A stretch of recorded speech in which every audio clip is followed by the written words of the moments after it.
Good evening, everyone. I'm Carla Hassan, Chief Marketing Officer at Citi. We are so excited to be a sponsor of tonight's Cook-a-thon, working with the Los Angeles Times Foods Bowl and World Central Kitchen. Without a doubt, 2020 has been a challenging year for the restaurant industry, but through the amazing work of José Andrés and his colleagues, it has also been a year of remarkable ingenuity and resilience. For millions in America, the same lockdowns and social distancing measures that are helping protect them from COVID-19 have largely halted their work and income, leaving them wondering how they'll access the basic resources they need to survive. This is why earlier this year, Citi announced a new collaboration with World Central Kitchen, and we're extremely excited to work with this amazing organization. For the past 10 years, World Central Kitchen has worked to use the power of food to heal and strengthen communities in times of crisis and beyond. The need for these efforts have multiplied through COVID-19. As part of our commitment, we have contributed $2.5 million in support of World Central Kitchen's Chef for America's relief effort, helping fund 250,000 meals across the U.S. We are thrilled to continue our efforts with this exciting virtual event benefiting World Central Kitchen. LA Food Bowl has always been about the simple act of gathering together over a meal and celebrating Southern California restaurants and communities, a mission we passionately support. And we're so proud to be a part of this event for the 4th consecutive year. We look forward to celebrating with you tonight. Have you ever heard of a tosta? It's a Spanish bruschetta, and they are better at not falling off the piece of bread. Does that make sense? Also, they're super easy to make. Each of these can be made in under 60 seconds. Don't believe me? Start your timer, let's go. The Italians have a thing called bruschetta. You know it. The Spaniards have a thing called tostas. They're both the same thing. It's an open-faced sandwich. Now, the beautiful thing is, with items that you can buy, jarred or canned, each of these can be assembled in 60 seconds. So I'm gonna give you 3 different flavors. We're gonna start with ajo y tomate in the style of the Spanish bullfighters, which just means garlic and tomato. So give me a timer for 60 seconds, count it down.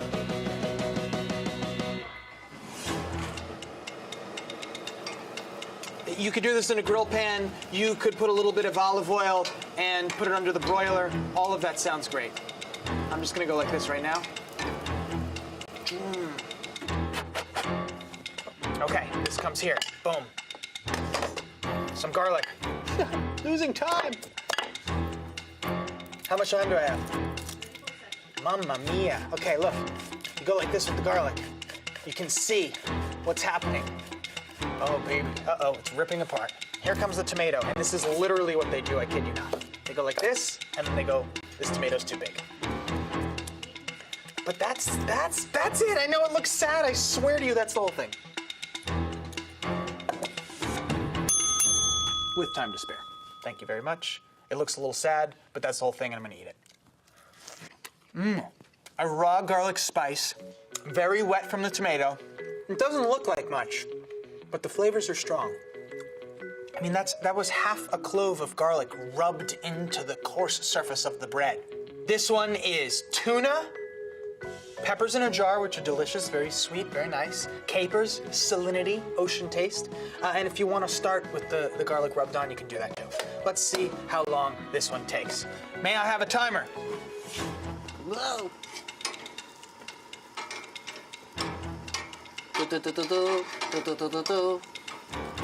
Re-entry! Ah, the shield is going, Captain! Ah. Okay, here we go. Now, if you want to come in with a little bit of garlic, be my guest. Always nice as a base flavor. Here we have a little bit of marinated and roasted peppers that have been de-skinned. They sell these in jars. They're wonderful, they're sweet, and their color is very, very vibrant. May I have a time check? 22 seconds to go. All right, there we go. We've got little bits of tuna that can come on here like this, right there. Boom, boom, boom, boom, boom. Coming on. Now, I prefer the capers that they sell under salt and then you wash them myself. These look like the ones that come in vinegar, but it's okay. 60 seconds. So,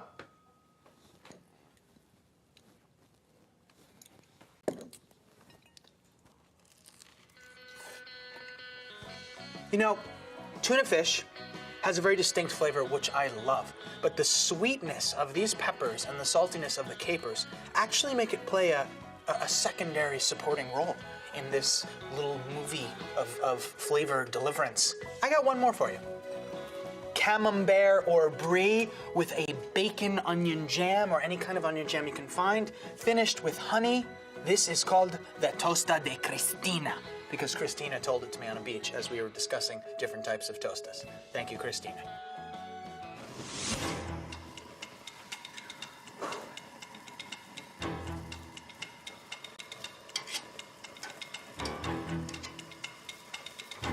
Once again, if you would like to hit this with garlic first, be my guest. Dink, dink, dink, dink, dink, dink, dink, dink, dink.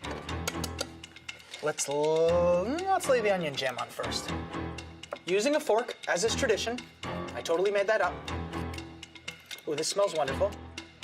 This is a bacon pepper jam, but you could easily chop up onions and bacon and cook them down and store them in a mason jar, and I think it would be a wonderful thing. May I have a time check? 18 seconds. Here comes the camembert or the brie. Oh, this is looking so wonderful. I'm doing it a little bit sloppily because I'm trying to make a point that this can be made very quickly, and I think my point is being made. How we doing?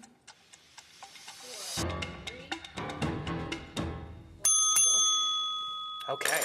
Tosta de Cristina. This is gonna be rich.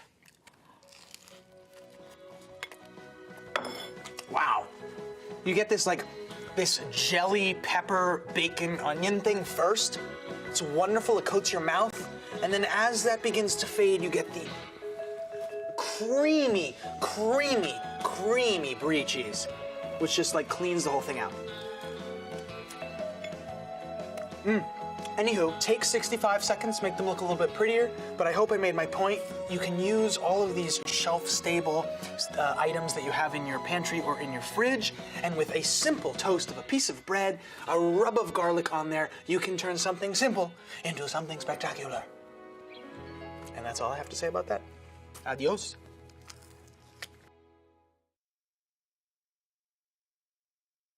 Working in restaurants has changed since COVID-19, the way that we have to conduct ourselves.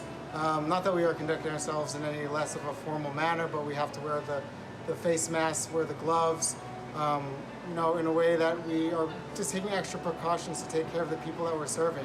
We still want to serve people in all of this, but we want to make sure that everyone stays healthy. So that's the main difference that I've seen. Well, what's changed really is, having to wear a mask all the time, and then also, having to pitch in and help. Usually, pitch in and help anyway, but now it's so important to keep the morale up and stuff that if you show up here, whether you're the owner, general manager, whatever, you're gonna help. The hardest thing was trying to find things. You couldn't source anything. I had to search high and low just for water. I couldn't find water to send out with our meals. So that was the toughest first 3 days, was just trying to figure out where to get things. The hardest change for me since the start of COVID-19 is probably figuring out how to stay open while supporting all our employees that have been laid off. Because we still want to support them as much as we can. And I do this pretty much for them. They sacrifice a lot working for us, and I care about them a lot. Since COVID, it's been a lot of changes. Obviously, we have to wear a mask. Not a lot of people, communication is important in the industry, and everything's muffled, so you have to really scream it out. A busy day, you used to have at least 13 people working with you. Now you only have about, let's say, half that. It's been quite a challenge, but I think that, with the people that we have around us, we can get through all of this.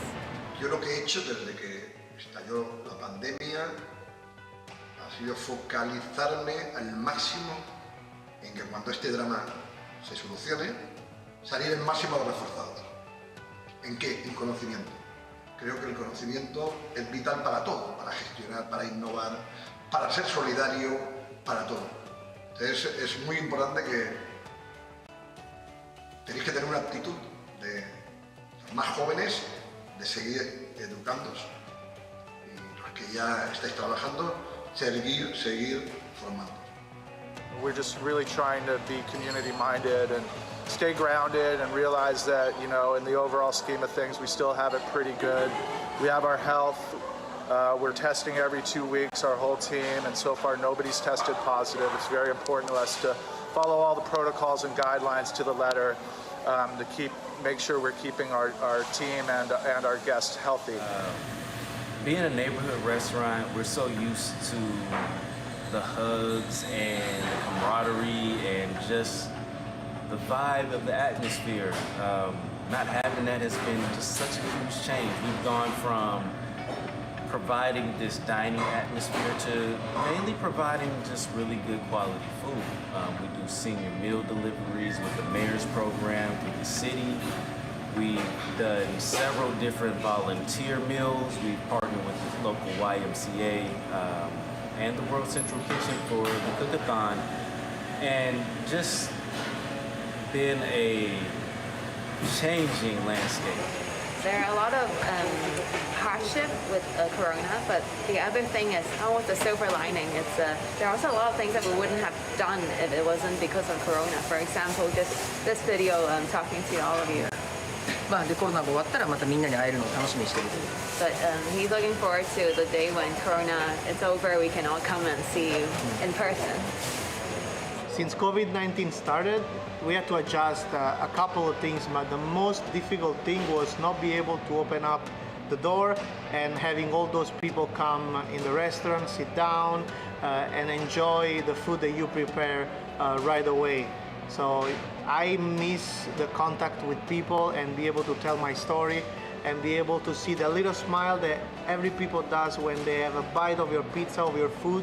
I miss that a lot. So I hope that we can go back to normal pretty soon because I want to hug every people that used to come in the restaurant.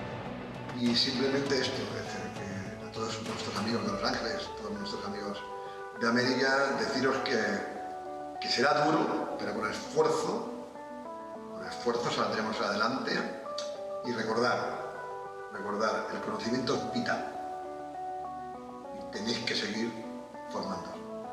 Un abrazo muy grande.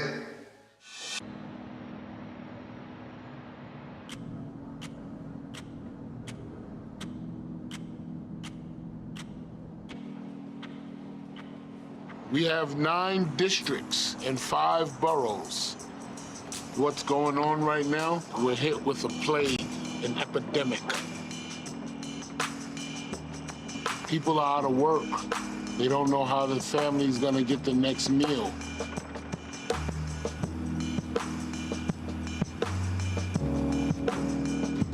The people need the food. I want to make sure that the people are okay and that during this time that they know that somebody cares enough about them. I had to step up. The team that I'm working with, Assemblyman Michael Blake, World Central Kitchen, and Chef José Andrés. Now, I've seen this man on TV with all the disasters he goes to. I never thought in a million years that he would be coming to give out food across the United States of America. I'm a Bronxite. I've been where I'm at now for 48 years. Whenever there's a tragedy, there's no fear. There's no barrier on what we can do as New Yorkers for each other. So damn it, we're in a crisis. And the only way we're gonna get through what we're going through is if we do it together. Everything I do it for my brother, Kenneth. He was born with Bell's palsy where the whole left side of his body was paralyzed. Before my mom passed away, I promised her that I would be there to take care of him, and I live up to that. So, am I scared to contract it? I'm scared because of him. I have to limit my exposure with people that I really care about. There's a lot of heroes. I'm amazed with all the healthcare workers that's willing to put themselves in harm's way to save someone else's life. I'm able to deliver food to the healthcare professionals. If that's a little bit that I can do to help them out, then I'm all for it.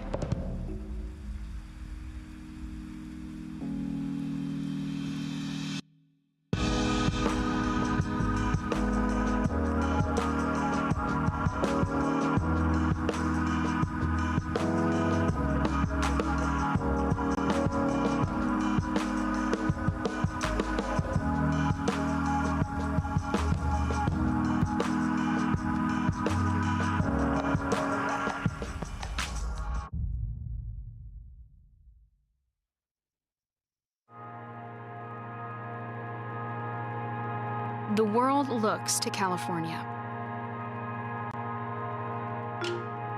to answer the hard questions, for redemption, to introduce the unfamiliar, to be resilient. Because California bounces back, holds us accountable, values who we are, remains vigilant, defies those in our way, and stands for community. Here on the West Coast, we're at the center of it all. Los Angeles Times, the state of what's next.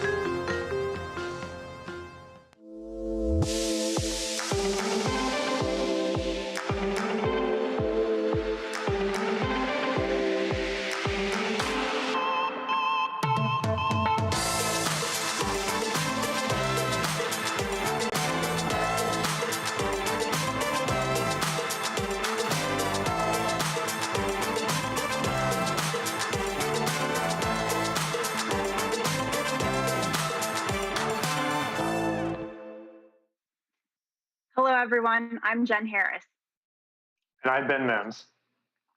This is the Cook-a-thon, presented by the Los Angeles Times Food Bowl and our founding partner, Citi. Tonight, we're bringing you a 2-hour celebration of the restaurant industry and the organization that, during this wild year, became the industry's greatest sponsor. We're talking about World Central Kitchen, the nonprofit organization run by Chef José Andrés. Since 2010, World Central Kitchen has used food as a means to give back. The coronavirus pandemic gave Andrés a new mission: to help put chefs, owners, and staff of America's restaurants back to work so that they could feed Americans needing help more than ever. We're going to hear all about World Central Kitchen's work this evening, and we're also going to hear from some of the world's top chefs and best-known personalities. But first, we thought it'd be worthwhile to remember just how much the events of March and April threw the industry we're celebrating tonight into crisis mode, and how heroically restaurants across the country are fighting their way out. The pandemic hardly spared any restaurant across the country, and each restaurant owner has a story to tell. We spoke with two well-known owners, Brianna Valdez of the Home State Restaurants here in LA, and Rose Previtt of the Compass Rose and My Dawn restaurants in Washington, DC, to get a sense of what the early months of the pandemic were like and how they're moving forward now. Here are their stories.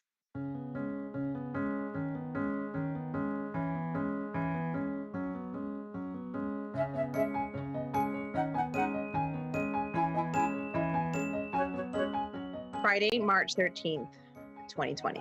I came into the office at 7 a.m. I couldn't get there fast enough. When our team arrived, I shared my concerns and the conviction to close the restaurants to the public. We had a crowded dining room, finishing their lunch. We posted signs on the front door to let guests know that they were no longer able to enter.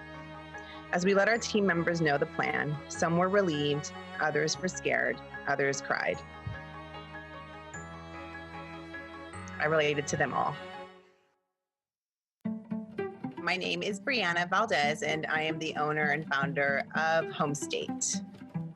After moving from Texas in 2000, I really found myself missing food from home and wondering why on earth it didn't have a presence out in LA. And I always found myself looking for a restaurant like Home State, and one day I just got tired of looking, and I looked over at my husband and I said, maybe I should try opening this restaurant.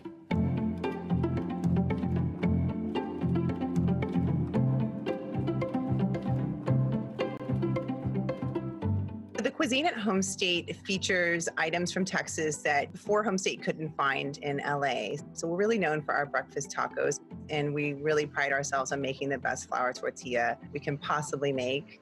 Prior to March, when the pandemic hit, the business was doing better than it had ever done. We were making plans while we were doing really well and had so much confidence in the future.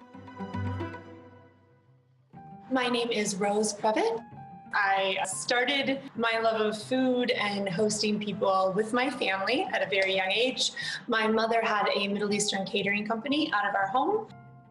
We opened Compass Rose in 2014. My husband and I had just gotten back from living in Moscow, Russia for 3 years, but I realized, somewhere on the Siberian Railroad that I could actually really still create change and make a difference in people's lives by feeding them. And so I wanted to do that by opening the restaurants. Compass Rose is based on street food from around the world. It's based on the 30 countries that my husband and I traveled to while we were living in Moscow. And then Maidan came about in 2017. Maidan is really about Middle Eastern food and about my personal heritage as a Lebanese American.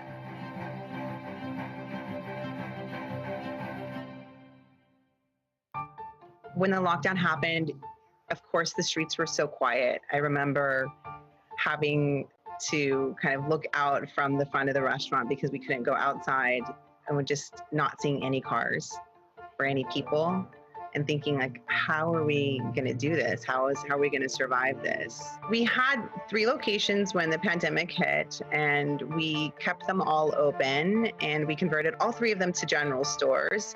At one point we were offering radishes and broccolini and things we had never carried before. We were selling yeast and toilet paper and all kinds of things. We have basically started 3 different businesses within the last 6 months, that we never expected to have. It was the to-go business. Then it was open up 2 patios. Then we opened a bakery during the day at Compass Rose. José Andrés' World Central Kitchen was a huge help for months. We made thousands of meals to feed the city, and the one comfort in all of this is that we were able to feed our community when we felt like we weren't serving them as we were used to, but in their time of greatest need, we were able to produce.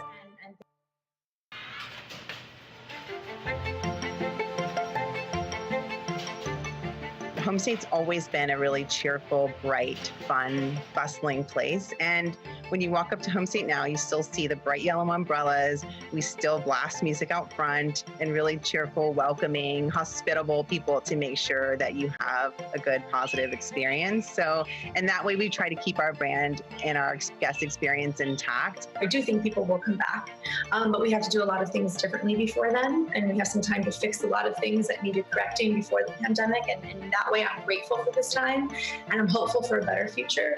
We're actually better versions of ourselves back in March of 2020, so that's what I'm most hopeful for. We are still looking at new opportunities for growth where we are now and growth where we're going to be. So it's still exciting. The restaurant's always exciting, and I still love it. And Brianna Valdez of Home State and Rose Previtt of the Compass Rose and Maidan restaurants join us now. Brianna and Rose, welcome. Thank you for having us. You both. Thank you. Rose, you talked about your involvement with World Central Kitchen in the video, crediting their support with softening the impact on your operation. I know you still had to shed some staff, which I'm sure wasn't easy. Can you tell us more about how World Central Kitchen helped you stay afloat? Absolutely. It was beyond a blessing to conveniently be located in Washington, right beneath World Central Kitchen's offices, actually. And we had a couple of friends working with Jose early on, so we piloted the program with them back in late March, early April. So while we had to unfortunately furlough a lot of our staff, we were able to keep a lot of our kitchen intact because of being able to do the meals right at the beginning of the pandemic. It made a massive difference. We laid off far less people than we would have had to otherwise. So we're incredibly grateful for that. That's great. And Brianna, what's ahead for you and your Home State restaurants? Are you seeing any light at the end of the tunnel? I think the light at the end of the tunnel for us comes from a better understanding of where we are today. And I always tell the team, let's lay one track in front of the other and we'll create a path forward, but let's not try and predict the future or assume that we're going to be out of this quicker than we are. So just being patient and open-minded, and finding those new pathways to be successful in the day-to-day and creating a good guest experience for everyone, for our teams, and just thinking about how we can improve where we are today is only going to make us better in the future. So that's our approach to things today. Okay, we'll wrap up with a question for both of you. How do you think this period in time will shape the experience of dining in years to come, even after the pandemic is over? Rose, I'll start with you. After the pandemic is over, I hope that we go back to being, a gathering place for our community and neighbors. Just running into go business was definitely difficult for us, not having people in our space. We have at half the capacity right now. We do have some of our guests back, but I am so excited for when COVID is over to go back to really being the neighborhood places that we were intended to be. And Brianna, what about you? I'm excited for the future of the restaurants in general, just post-pandemic. I think that the difference will be how we communicate with our guests, their understanding of the restaurant industry. We've been lucky to have a spotlight shown on our industry. There are so many industries struggling right now, and the restaurant community has gotten a lot of support. And thank you to the LA Times for featuring our stories today. And I think that bridges the gap between restaurant operators and guests, and then understanding how difficult and challenging it can be to run a restaurant and all the variables that exist pre and post pandemic. They're heightened right now in so many ways, but I really am excited about that transparency that we have experienced and us being able to be honest and say, our internet went down and we can't serve you. We can't even take a credit card over the phone because of credit card security, and just being super transparent about those things. And I think at the end of the day, we'll all have a deeper trust with each other. And I think that will only enrich our connections and our connection to each other, connection to a community, and support when coming into the restaurants in the future, and appreciation that they can sit down and enjoy a meal and have everything taken care of and sit next to their friends and be loud. And I don't know, it's just, I'm excited for the boisterous times that are to come. And I mean, I don't know when they're coming, but I'm excited for them. Me too. I'm looking forward to that too. Brianna Valdez and Rose Previtt, thank you very much for joining us tonight. Thanks, Jen. Thank you for having us. Thank you. Ben? Thanks, Jen. Now let's turn to the organization we're featuring tonight, World Central Kitchen, which has made a difference not only for the needy, but for so many of America's chefs during the last 7 months. Founded in 2010 by Chef José Andrés, World Central Kitchen uses the power of food to heal and strengthen communities in times of crisis and beyond. Let's take a look at this video about World Central Kitchen's important work.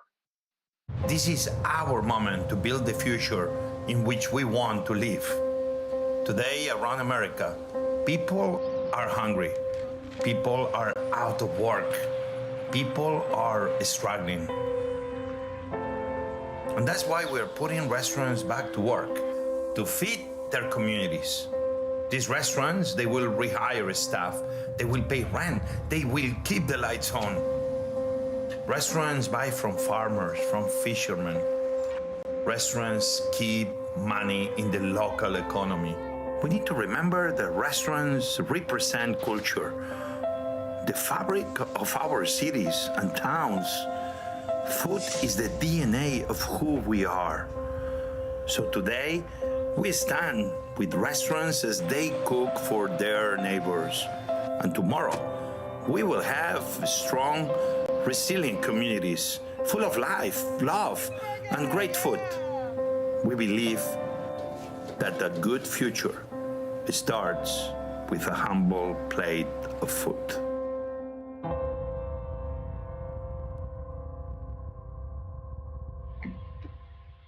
And we have with us tonight World Central Kitchen's CEO, Nate Mook. Thank you for joining us, Nate. Thanks for having me, Ben. Honored to be here. To start, I'd like to point to some impressive numbers that I'm sure you're proud of. World Central Kitchen's Restaurant for the People program has dispersed more than $120 million to restaurants. More than 2,400 restaurants have participated in more than 300 cities in 34 states, and more than 31 million meals have been served to needy people. You probably heard Rose Previtt say in our last block how much the support of World Central Kitchen meant to her and her Washington, D.C. restaurants, Campus Rose and Maidan. Can you give us a sense of the scope of this project, and how did you manage organizing such a big effort? Yeah, I think it's important to note that none of this would have been possible without the amazing partners we have around the country. I mean, the restaurants in their communities doing a lot of this work every single day is really what made all of this possible, and for us to be able to get so many meals out into the community. When we started, this sort of seemed like a bit of a crazy idea. It made a lot of sense. To us, it was a very simple equation. We had communities, we had people that were hungry coming into this pandemic, which had turned from a health crisis into an economic crisis, really into a food crisis. So you had a lot of hungry folks, and then you had a restaurant industry that was really eager to cook, but didn't necessarily have anybody to serve because people couldn't go into the restaurants, especially in the early days of the pandemic. So we thought, what if we connect those two things? World Central Kitchen is a pretty small organization. We're under 50 full-time staff, and we know we couldn't be everywhere. You know, unlike, say, a hurricane or a fire where you can go to that location, this pandemic was affecting from the big cities to the small towns all across the country. But what there is in every single place is a local restaurant. And so we thought, what if we could safely get these restaurants up and running in this critical time to support their communities and pay them to do so? In turn, every dollar that goes back into that restaurant goes to keep the lights on, the employees on payroll, and of course buying from all of the producers as well. So it really has that trickle down effect. So we had no idea, as Rose mentioned, we were piloting this in early March, and started to see, you know, restaurants of all scales, from fast casuals to Michelin-starred restaurants, putting themselves to work for their communities. And we've been obviously blown away by the incredible work that's been possible, and of course the amount of support we've been able to get from donations from people that really made all of this possible. Yeah, that's amazing. We often hear about World Central Kitchen's work in disaster zones. We've become accustomed to seeing José Andrés in far-flung places around the world delivering aid himself. But with the pandemic, you've turned your attention to a new group, chefs themselves.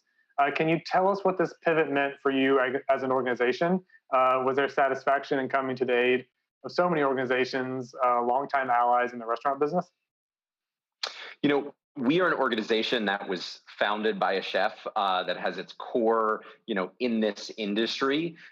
We work with chefs all the time, even with our disaster work. You know, one of the ways that we're able to move so quickly when we activate somewhere, whether it's after a hurricane or a fire or other types of disasters, are because we immediately connect up with the local chefs, the restaurants, the culinary industry, and tap into those resources that are already there on the ground. So we don't have to bring everything from the outside. So even in our normal sort of disaster work, we engage a lot with chefs and restaurants on a regular basis. Of course, this pandemic was at a scale I don't think any of us could have ever imagined. So it was a real natural fit for us to partner with chefs and with restaurants to get food out to the local communities that we were trying to serve.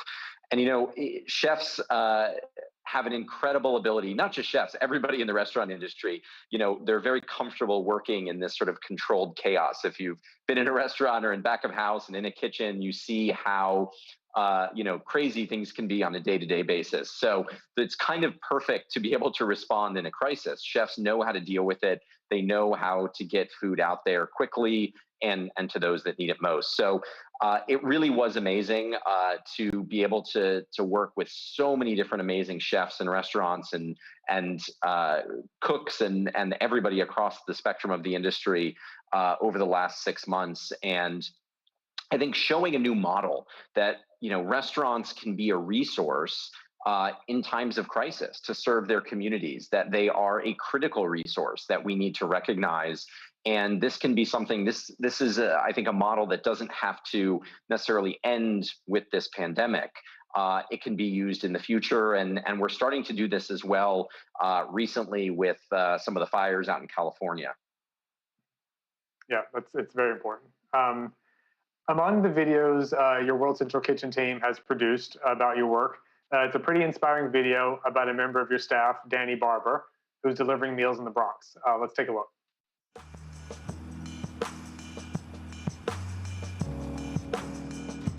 the people need the food. I want to make sure that the people are okay, and that during this time that they know that somebody cares enough about them. I had to step up. Nate, can you tell us a bit about the people who work for you, who I imagine are integral to your mission of delivering aid? Absolutely. I mean, really, at the end of the day, none of this would be possible without our full-time staff, our part-time staff, the volunteers that step up during a time of crisis.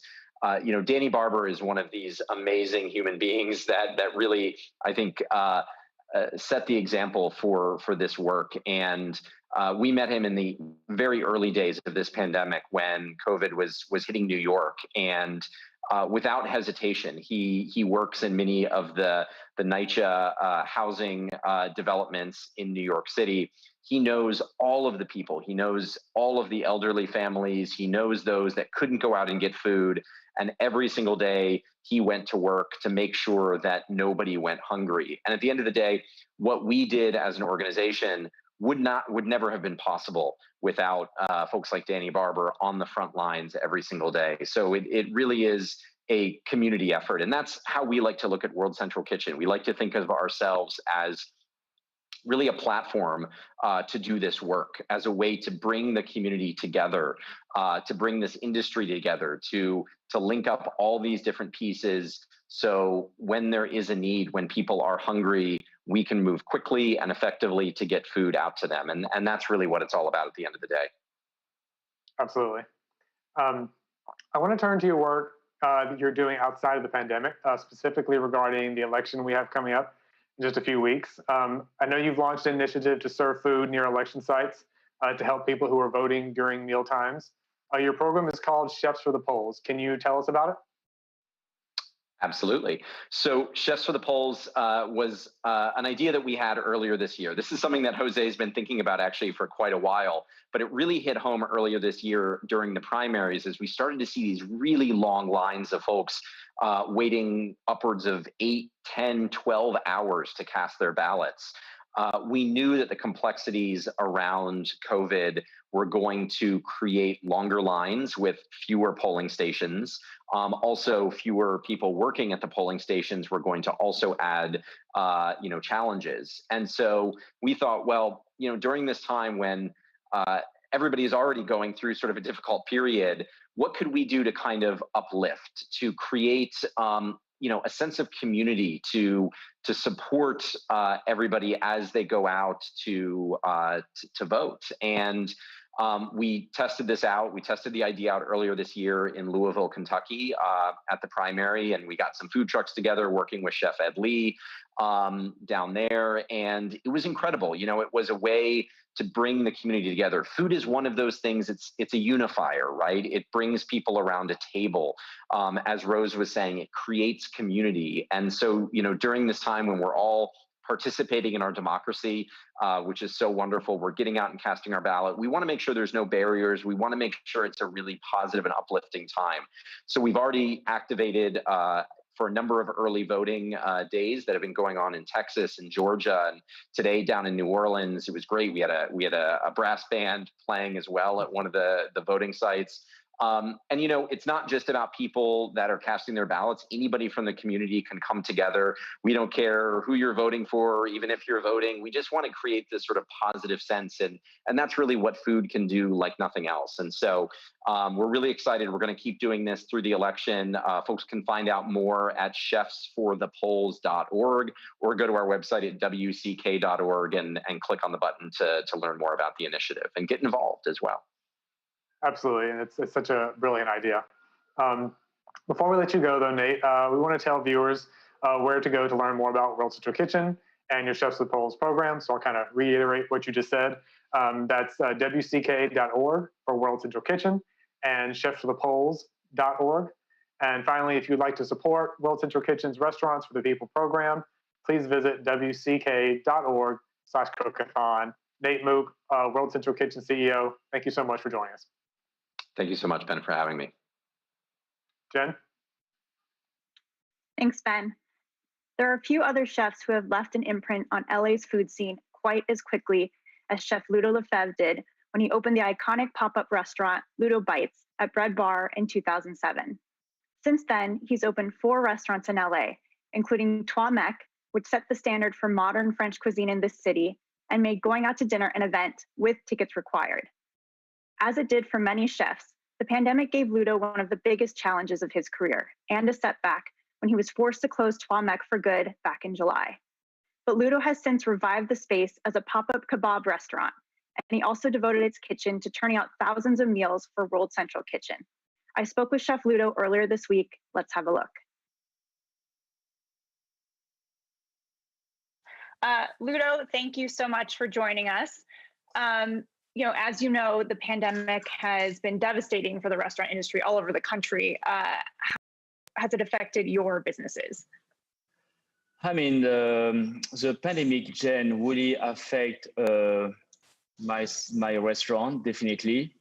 I have no choice to close one of my first restaurant, Trois Mecs, because of pandemic. And now my 2 restaurants, Petit Trois, are open now. We're just serving the food outside. So, the capacity is just 30% of capacity now. And my 2 Ludo Bird, the fried chicken restaurant, are closed. So it's, yes, the pandemic really affect the business of my restaurant. Definitely. I mean, it's very challenging now. And I know that you've been doing a lot of work with World Central Kitchen. Can you tell me a little bit about how you started doing that? So I did some work with the World Central Kitchen for the past, I would say at least 4 months or 5 months, all during, since the beginning of the pandemic. I know very well José Andrés, so he contacted me if I was interested to do some food for people and to help people, and of course I say yes. And I did that from Trois Mecs restaurant for like a good 4 months. 4 months, like I say, I know very well José Andrés. I know this chef very well. In the past, I worked also with him when he was a lot of fire in Los Angeles. Petit Trois did some food for the fireman. I mean, this is not the first time I'm working with José Andrés with the World Central Kitchen. It's a great association, and they are very well organized. It's also always for a good cause, so it's good. And did you also work with some events that they did in Puerto Rico?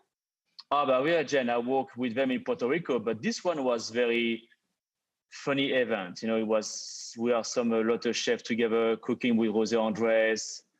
So when José in the kitchen, when José is on our island, you can feel that. Trust me, it's funny. It's easier. The man is here. Yeah, he put a lot of good ambiance. It's great with José. And what was it like turning your restaurant Trois Mecs, where it was one of the most coveted, amazing fine dining restaurants in the entire city? What was it like turning that into a kitchen for World Central Kitchen and turning out hundreds of meals for frontline workers? Look, Jen, it was for a good cause. It was good to turn Trois Mecs, for doing 400 meals a day. It was a little bit challenging because Trois Mecs is a small kitchen, it's a small restaurant. So it was a little hectic in the beginning to organize ourselves. Before we do 40 covers, and now we're doing 400. So it was a little bit challenging at the beginning, but we figured out that with my chef.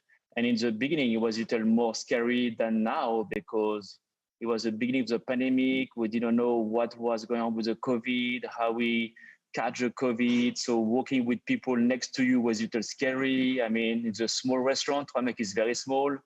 It was very challenging, but more scary. But it was for a good cause. So we want to help people, and we take all the precaution to do that.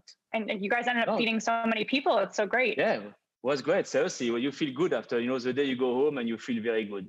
Definitely. And that restaurant, Trois Mecs, I feel like really helped establish your legacy in Los Angeles. And I guess what was it like to have to close that? Oh, it was like turning a page, It was, oh my God, I have Trois Mecs for 7 years and I feel like I was turning the page of the restaurant. And to close it like that, I did not realize until I saw it in the news.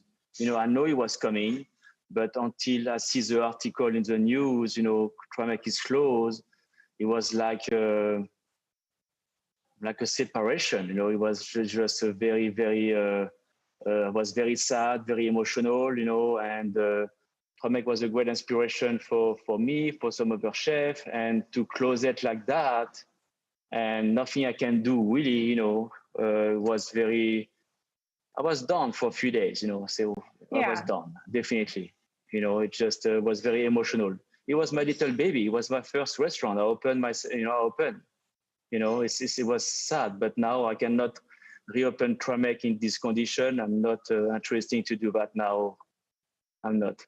So I decided to close it, and I turned Tramek, as you know, as a kebab concept.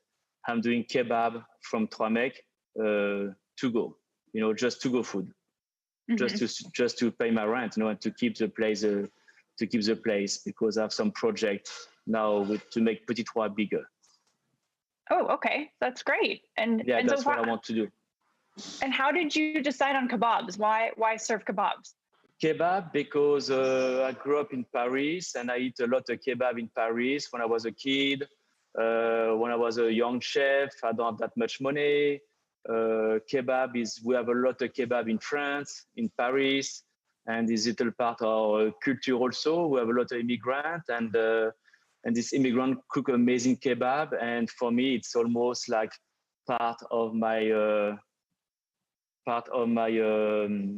childhood. I grew up with that, and that's why I decided to bring kebab in more kebab. I mean, we have kebab in Los Angeles. Don't get me wrong. I did not create a new thing, but I always want to do a kebab concept because I love kebab.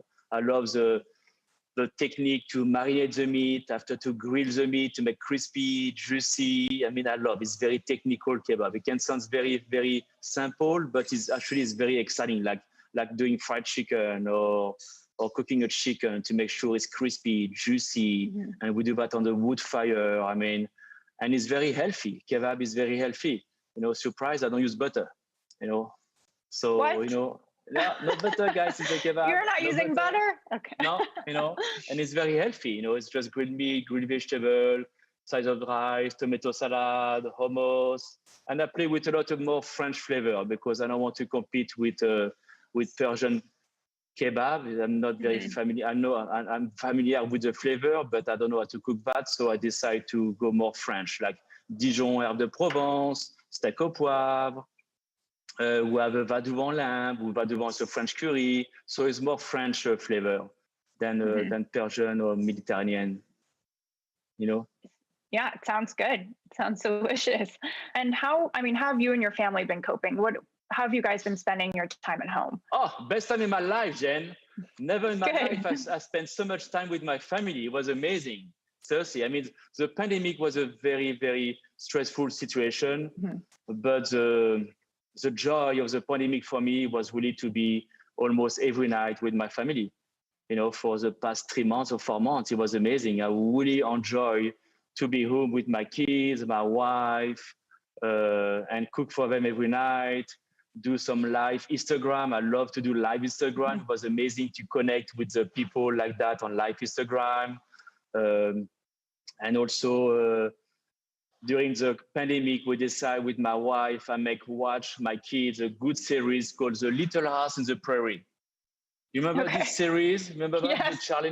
Yeah. I watched that during the quarantine. During the pandemic, I watched The Little House in the Prairie with my kid. I love it. Every night, 2 episodes. It was amazing. So, wow. I really have a good time with my family during the pandemic. It was stressful, of course, but I was so happy to spend time with them. So happy to do discovery, do more Instagram, live Instagram, and try to inspire people. I have a good time. During my pandemic. I stayed a lot in my house. It was good. I mean, stressful, but good. Mm-hmm. Yeah, and I noticed you were cooking a lot more with your kids too. Did you end up developing more kid-friendly recipes? I mean, look, Luca, my son, he loves to cook because he loves to eat. Exactly like me when I was a kid, I cook because I love to eat. That's why I become a chef. And Luca is the same like me. So Luca, I teach him to do new things. He already knows how to do an omelette very well. He knows how to cook steak, but I teach him how to do a cheese souffle. some cheese souffle, you know, and was this very difficult.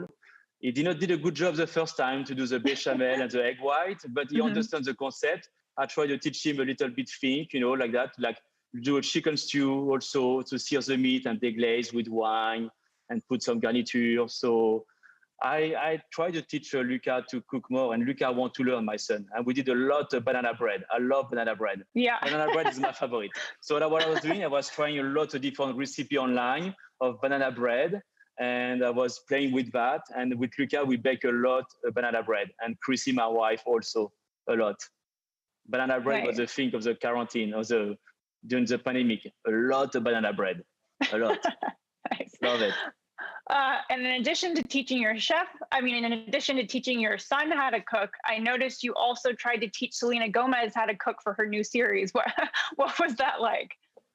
I mean, look, look, in the beginning, I was very shy with her. I mean, it's Selena Gomez, you know, okay, great. You know, she's a person. But I was a little shy to talk with her in the beginning. But after a few minutes, you know, she was very engaging. She was very nice, very friendly, and really want to learn. I don't know if she cooked before a lot. I don't think so. I don't think so. It was very hard to teach her to cook an omelette on the different TV set because I was in my house and she was in her house. But to cook with her, I mean, listen, she was a sweetheart. She was very, very nice. You know, she want to learn. And I hope now she knows to do an omelette. You know? For sure. Yeah, she knows to do an omelette. Well, thank you so much, Ludo. It's been really great chatting with you. Be well and safe, guys, everybody. Thank you for your time, Chef Ludo. Now we'd like to welcome someone whose insights into the Los Angeles food world are known through Southern California and well beyond. Our friend Evan Kleiman, host of the KCRW show, Good Food. Evan, welcome. Hi. Hi, it's so great to see you. So great to be with you. It's great to be with you, too. So Evan, we've heard quite a bit already from chefs and restaurant owners who've had to pivot their businesses in order to survive. I guess, what are you making of these new ventures, especially the new pop-up restaurants that are opening? Well, first of all, I think that chefs are the most resilient jugglers there are out there as a business, as an industry. It's sort of baked in to who chefs are and the sort of freewheeling nature of restaurants. So the fact that everyone in our community was so quick to find a pivot, whatever it was, whether it was selling groceries at the beginning when nobody could find anything that they wanted, particularly all the crazed sourdough and bread making people, was not surprising to me. And I was really happy to see that they weren't just in shock laying down on the ground, which I'm sure some of them did at the beginning, but that they were able to get up and push through and move. And I think that is another quality that chefs and restaurant managers have, is they're like sharks. They never want to stop. They always want to be moving. It's a business where you are constantly reacting. You know, there's a lot of firefighting in the restaurant business in normal times, and so I think it's a good thing that our community has these skills, and also our community, because I think what you've really seen in these past several months are tremendous amounts of friendship, and I'm going to tear up now, friendship and just helping one another when they really needed it. That's great. Evan, on a related note, kind of what you just said there, do you think that chefs have kind of begun to, out of necessity, reimagine their relationship to the public and kind of act as like advocates for the community?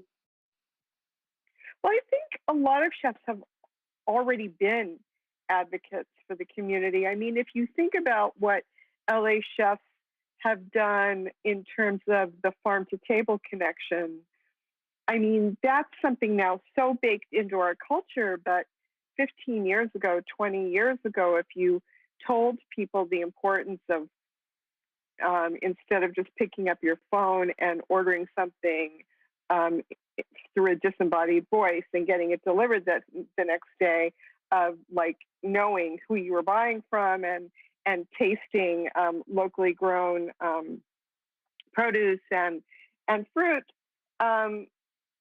You know that restaurateurs have the capacity of being incredible educators. And I think what happened here is it was a time where they found themselves having to be in this amazingly scary, steep learning curve of learning themselves, and then now educating people in terms of safety protocol, but also what the business is. When I was listening to Brianna Valdez of Home State earlier, when you were speaking to her, I was struck by what she said about transparency being a legacy of this period of time. And I think that's really important because most diners, when they've gone out to restaurants, have no idea of what goes on behind the scenes. I don't think many people understood the tight margins, the data, like a lot of restaurants survive on that cash flow day to day. And that cutting off that everyone experienced in March for several weeks put everyone into free fall, just not just emotionally, but economically. And I think this transparency is something that will never go away now. I really think that that restaurateurs are going to require more of diners, and you can see the tension in that now. How there are people who don't want to comply with safety protocols. There are people who are going out to sit in patios and aren't leaving tips. And I think the business, the people, working the front lines, are going to have a hard time with just accepting that and having the attitude of the customer is always right going forward. That's going to be hard to swallow, I think, when they've swallowed so much to survive. Yeah, definitely. And Evan, before we go, I wanted to ask you what you've been up to in your own kitchen since the start of the pandemic. What have you been doing? Well, I live by myself, and I'm older, and I'm not thin. So I'm in that group of people who is more at risk if I were to get COVID. So I've been pretty conservative, and I've stayed home. Cooking, for one, is not a delight. I must say, nor is shopping, for one. Like many people, have thrown out a lot of food. I ordered enough beans at the beginning to see me through an apocalypse much bigger than this one. Good. But I would say that, we've had this tortilla contest that we've been building up to at KCRW. Thank goodness for that, because one of your columnists, Gustavo Arellano, keeps dropping off amazing tortillas for me to taste. And I think I've been living on beans, tortillas, and whatever is in my garden. Right at the beginning of the pandemic, before everything was locked down, I ran to nurseries and bought whatever I could, chiles, tomatillos, tomatoes, put them in pots. And I've basically been eating off them for months. I'm kind of sick of it. I have to say, I went to Ludo's place 2 days ago for the first time to pick up things. It was just great to eat food that I didn't make. Seems like you're better set up at home than most everyone else is, so that sounds great to me. Yeah. Yeah, it's fun. I put a camp. Oh, thank you so much. Oh, no, sorry. It's good to have you with us. Always good to see you. It's wonderful to see the two of you. I can't wait to really hang out with people.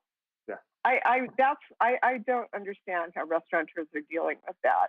Hugging and closeness, the physical embrace is such a big part of what we do. Just the exchange of food is, while lovely and needed on both sides, is kind of bloodless in a way. You can't wait till it's in person again. Yeah, I think it will get there.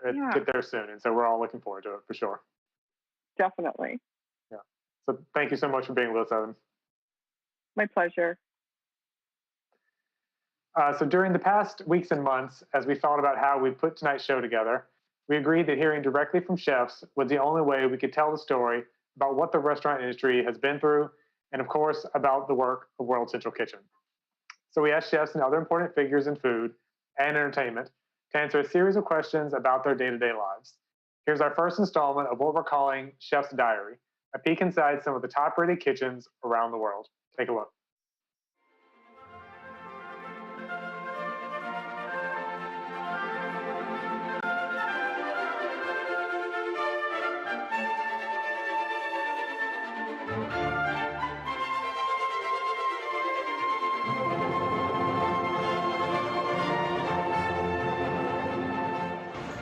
So let me give you a tour of our kitchen in downtown LA.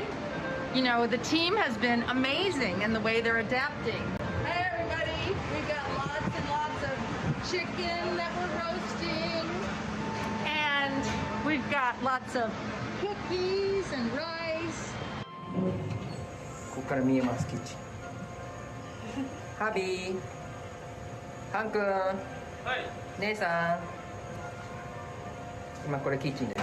今、This is the whole kitchen. いや今日はまだお客さんがいる。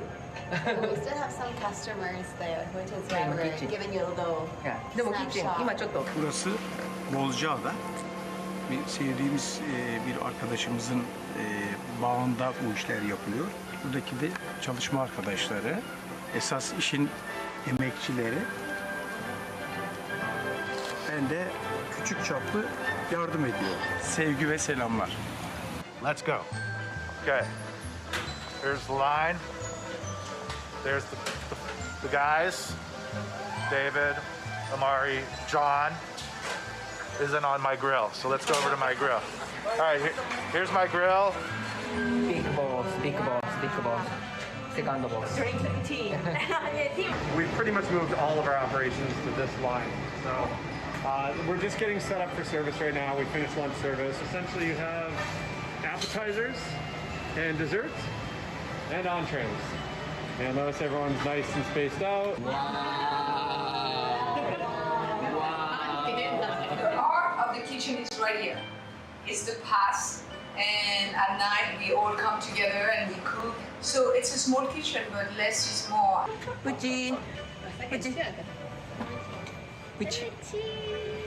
This is my home. So we have our beautiful pizza oven over here, wood burning oven. And you know, anytime that I come in my space, I think how much I have to say thank you to Los Angeles. They've been supporting us so much so that me and my team can still come in the morning and do what we love, stretching pizza and feed all these people. So thank you, LA. Bye-bye. We'll be showing more of the material we received from some of the world's best-known chefs later in the program. For now, I'd like to turn things over to Jen so that we can recognize the work of LA's best chefs. Jen?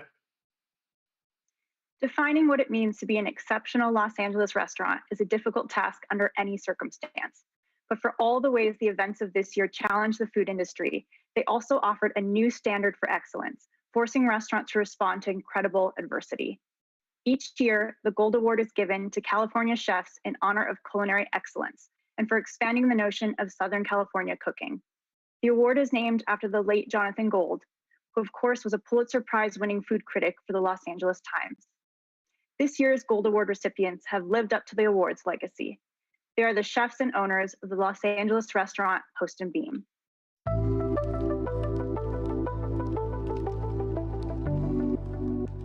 Back about 9 years ago, Brad Johnson and myself, we were looking to partner on a restaurant. You know, I just saw this as a really great opportunity to do something special, something different, something for the community by someone who's from the community. I have to give credit where credit is due. Ken Lombard initially had the vision to go out and look for a local restaurant operator. The owners of the property where Post and Beam is located thought that the local community was dramatically underserved. We were passed down the restaurant in June last year. This has been our dream. Post and Beam used to be like our favorite date spot. So we've been in love with the place forever. Being a part of the Baldwin Hills and Crenshaw community has been the big win for us. Like you said, it's not a lot of fine dining, Black-owned restaurants. So I think Post and Beam's the first of many. For us, Post and Beam has been a place where the community can come and get fine soul food. I was so impressed by what Govind was doing because it wasn't necessarily completely comfort food driven, but sure, it's a staple. You know, these days, it's really hard to predict what the future looks like, what the future for restaurants, what the future for people in general. And it's been wonderful to see how John and Ronnie have really immersed themselves even more in the community and to really serve the community directly. The pandemic presented itself like as a huge challenge and obstacle at first, but we had to quickly work through it. We just really approached all the opportunities, which were feed members of the community that not necessarily could afford a Post and Beam experience. You know, this whole thing has been really devastating to the restaurant community and also devastating to the most vulnerable communities. So we need each other right now. It's beyond important to have this restaurant stay alive. It's really, it just shows the community, it shows the greater LA area that, you know, a Black-owned restaurant can be successful. But what it takes is the surrounding communities to actually support it and to support it for the right reasons.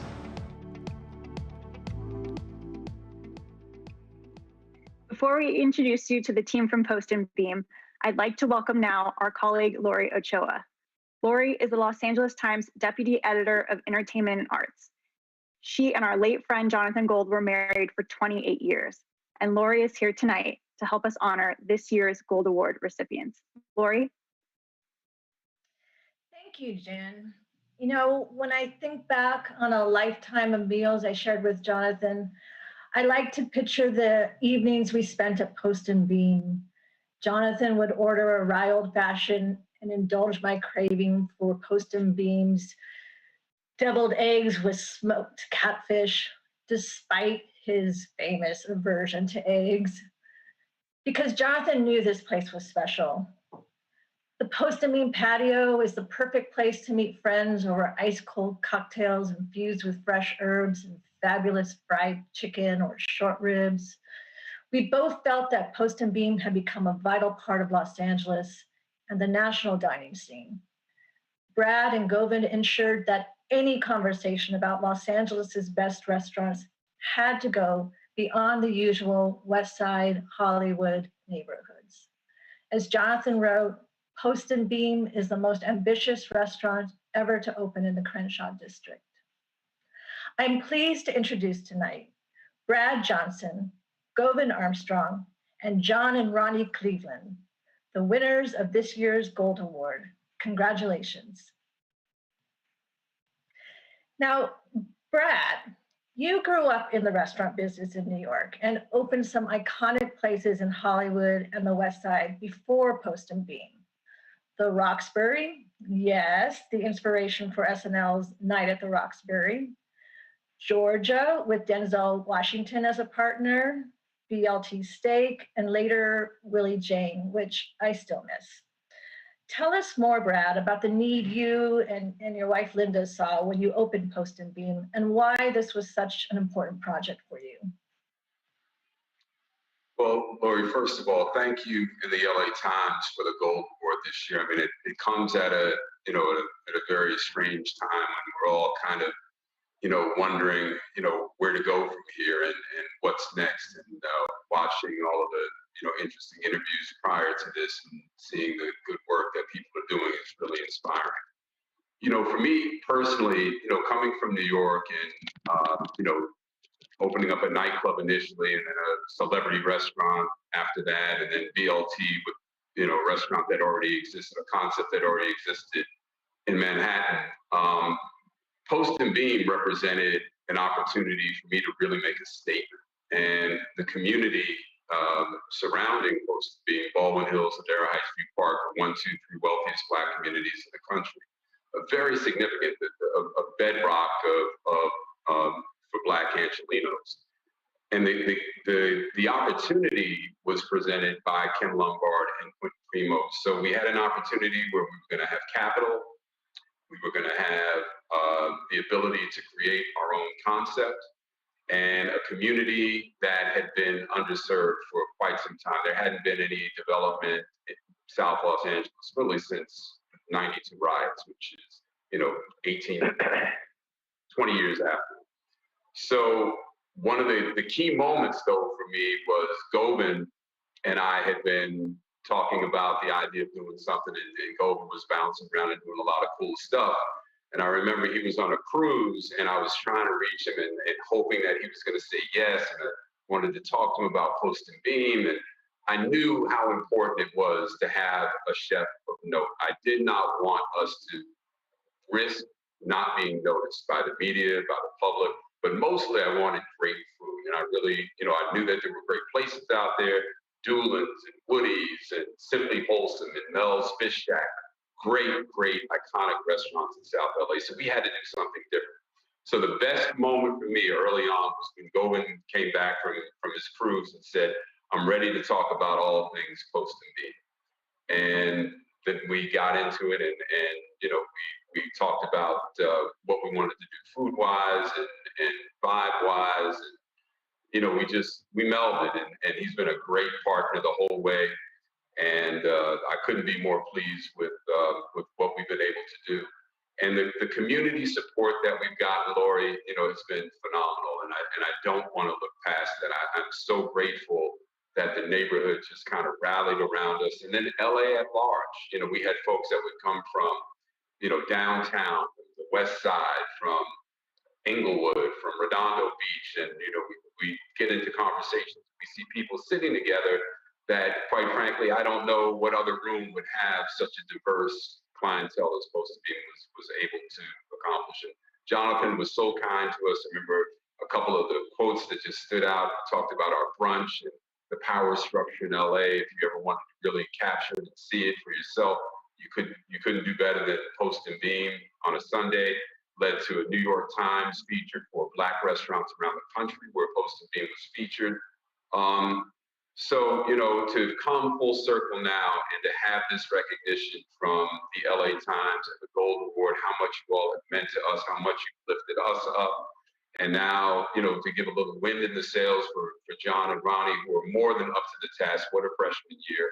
I mean, to be handed a restaurant is tough enough, but to deal with the circumstances that they're having to deal with, unimaginable. But I tell you, those two are just phenomenal human beings.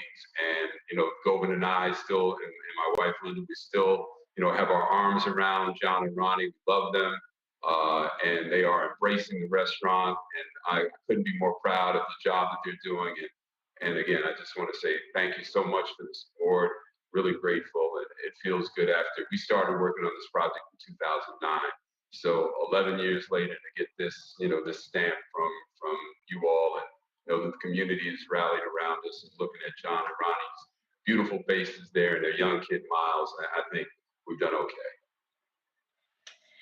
I think you've done more than okay. It was such an important statement for LA.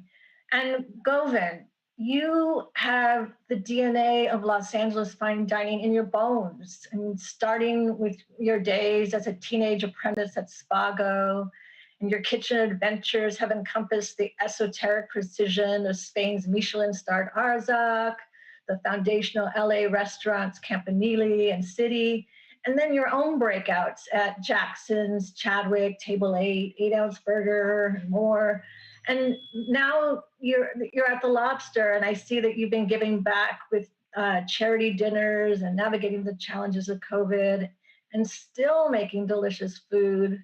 That wild Dungeness crab gumbo you made earlier this week looks so tempting on Instagram.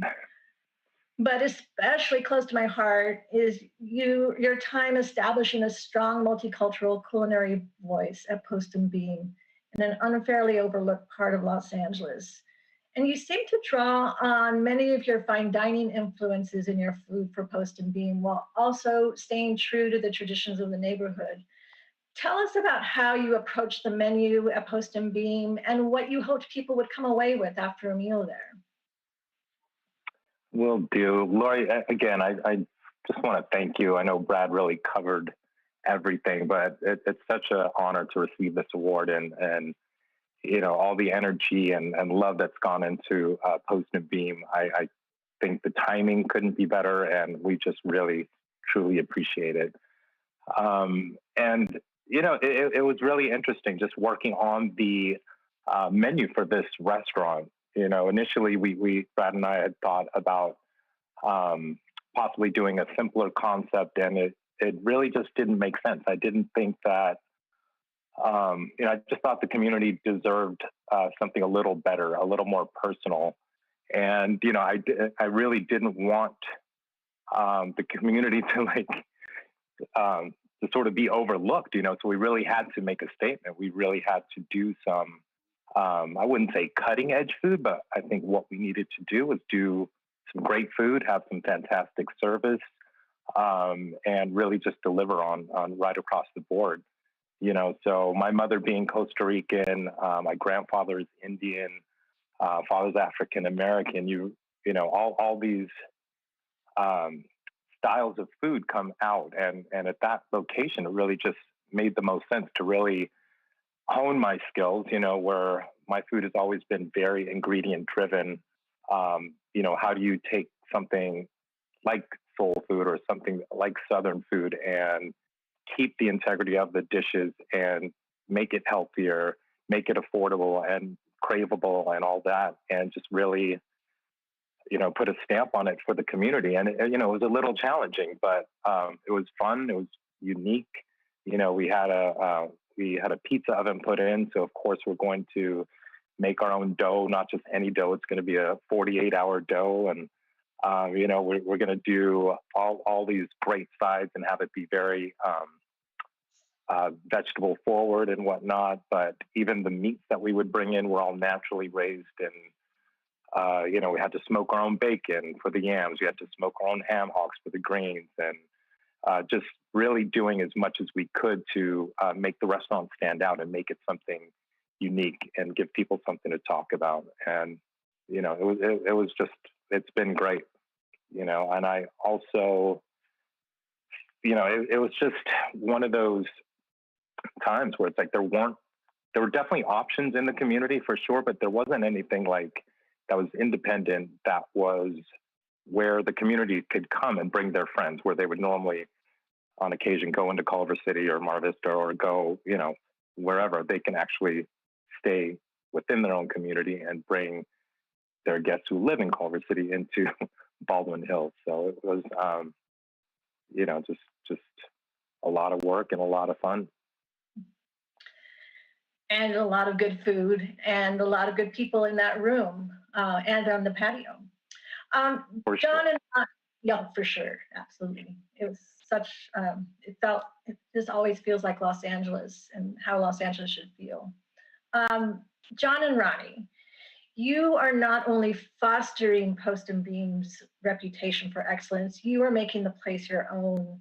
I've been impressed by your efforts to feed seniors during this COVID crisis and the way you adapted your takeout operation during the pandemic with specials like smoked ribs, your amazing looking vegan platter, and helping families celebrate holidays with special menus, your cocktails to go, and your promotion of a Black-owned distillery. Your take-up, by the way, is fantastic.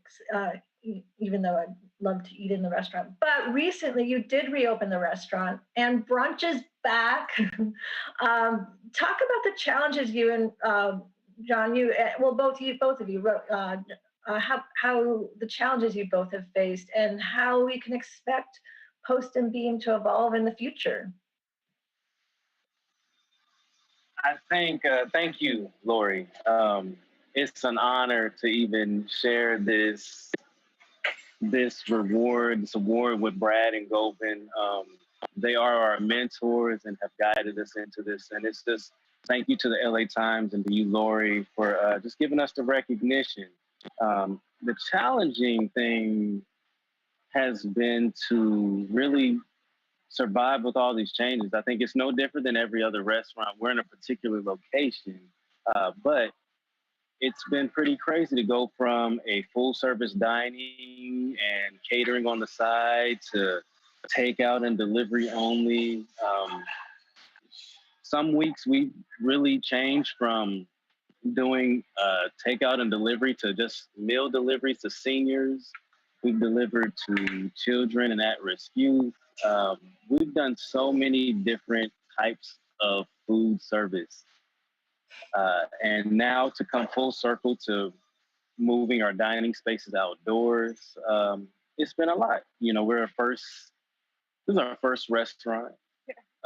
So this is our dream. It's a lot of pressure to uphold this level of excellence that Brad and Govin and Linda put in place. And, you know, it's been a roller coaster, but it's been the wildest ride you could have imagined. We are excited to be on it through the highs and the lows. I feel like we're in this for the long haul, and we don't plan on leaving. We plan on cooking for the folks in South LA and Baldwin Hills and Crenshaw forever. So we make a commitment to providing the quality and consistent service that everybody's grown to expect. And it's been, you know, pretty crazy. We're a small family spot, and our team here has been working together for a few years now. And, you know, I think we always look to help each other. And coming into this pandemic, it kind of really took that up to a whole another level.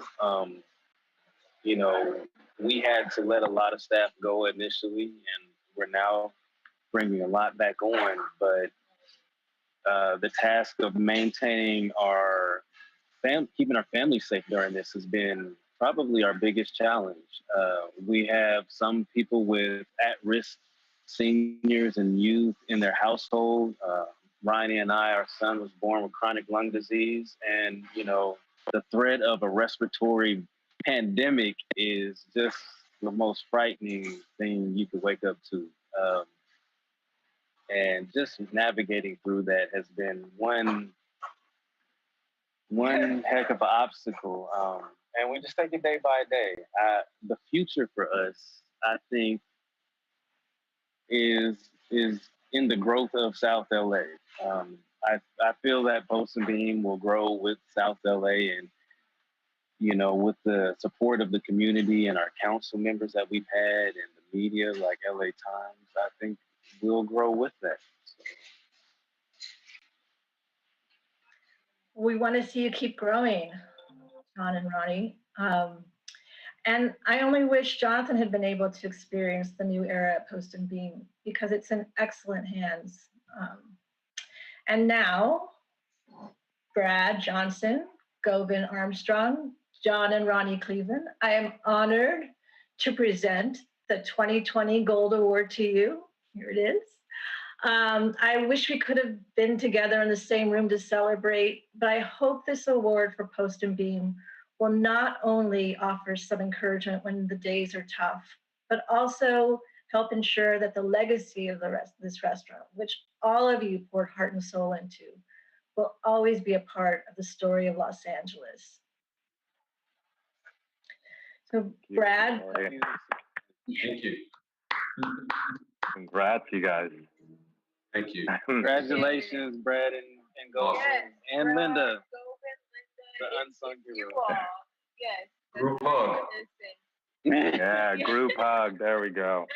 Yeah. Cheers. Salud. Thank you. For Brad, Govin, John, and Ronnie, thank you again. Great, you're a great team, and congratulations. Jen, back to you. Thank you, Lori. Thank you, Lori, and congratulations to our 2020 Gold Award winners. Ben? Jen, thanks. In the world of food, where there are many big names and giant personalities, there may be no bigger name and no more gentle spirit than José Andrés. A leading figure in the molecular gastronomy movement who has taught courses at Harvard, Andrés is also a committed humanitarian who has traveled to disasters around the world to feed the needy. The pandemic gave his organization, World Central Kitchen, a new mission: to save the restaurant industry itself, funding restaurants around the country to turn out meals for people who needed them most. But Andrés is first and foremost a chef, and he sent us this video from his kitchen in Maryland. Let's take a look.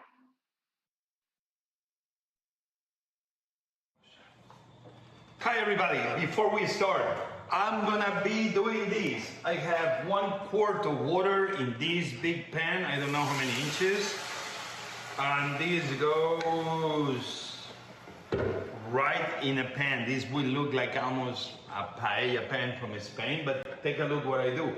I have some miso. I put a big spoon of miso. Which miso? Whatever miso you like. Me, I like miso that they are kind of medium, not too strong, not too light. And I'm gonna put it there until everything is really nice and mixed. In this moment, I have a beautiful miso paste with water. And in this moment, the only thing I have left to do is this. I have right here some kombu. I break it in half and I put it right here. And now I need to make sure that the entire miso mixes very well with the water. And in this moment, I have the quart of water here, I have the miso, and I have the kombu. And I put 3 quarts of this amazing rice, ayaki. This is from California. It's a short grain like you will use to make sushi. But here I'm not trying to make sushi, I'm not trying to make paella. I'm only trying to bring techniques of one country with ingredients of another, with inspiration from another. And in these moments, the rice goes right in the pan. And now we're gonna make sure that the miso is really mixed. I'm gonna taste it to make sure that it has the right amount of salt.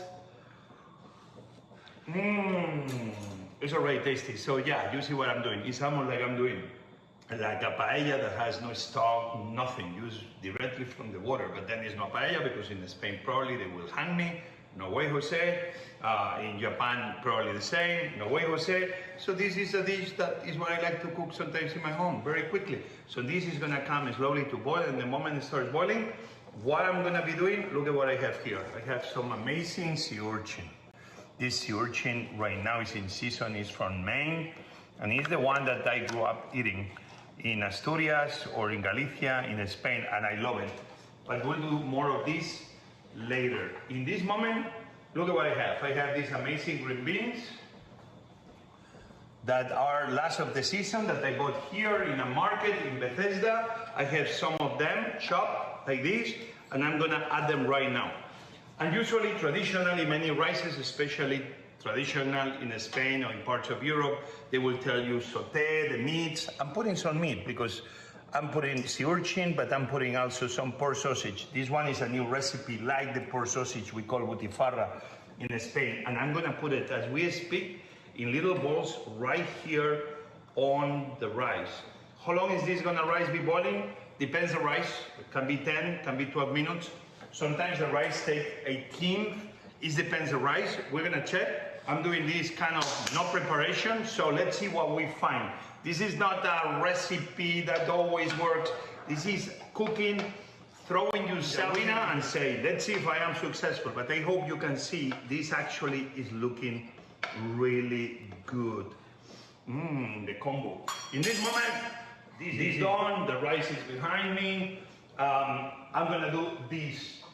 I have some great crab meat from Maryland. And look at what I'm doing with this crab meat. I have some mayonnaise that I made yesterday. In this mayo, don't kill me, I'm putting ketchup. Why? Because my mom used to make this sauce for me every New Year's Eve.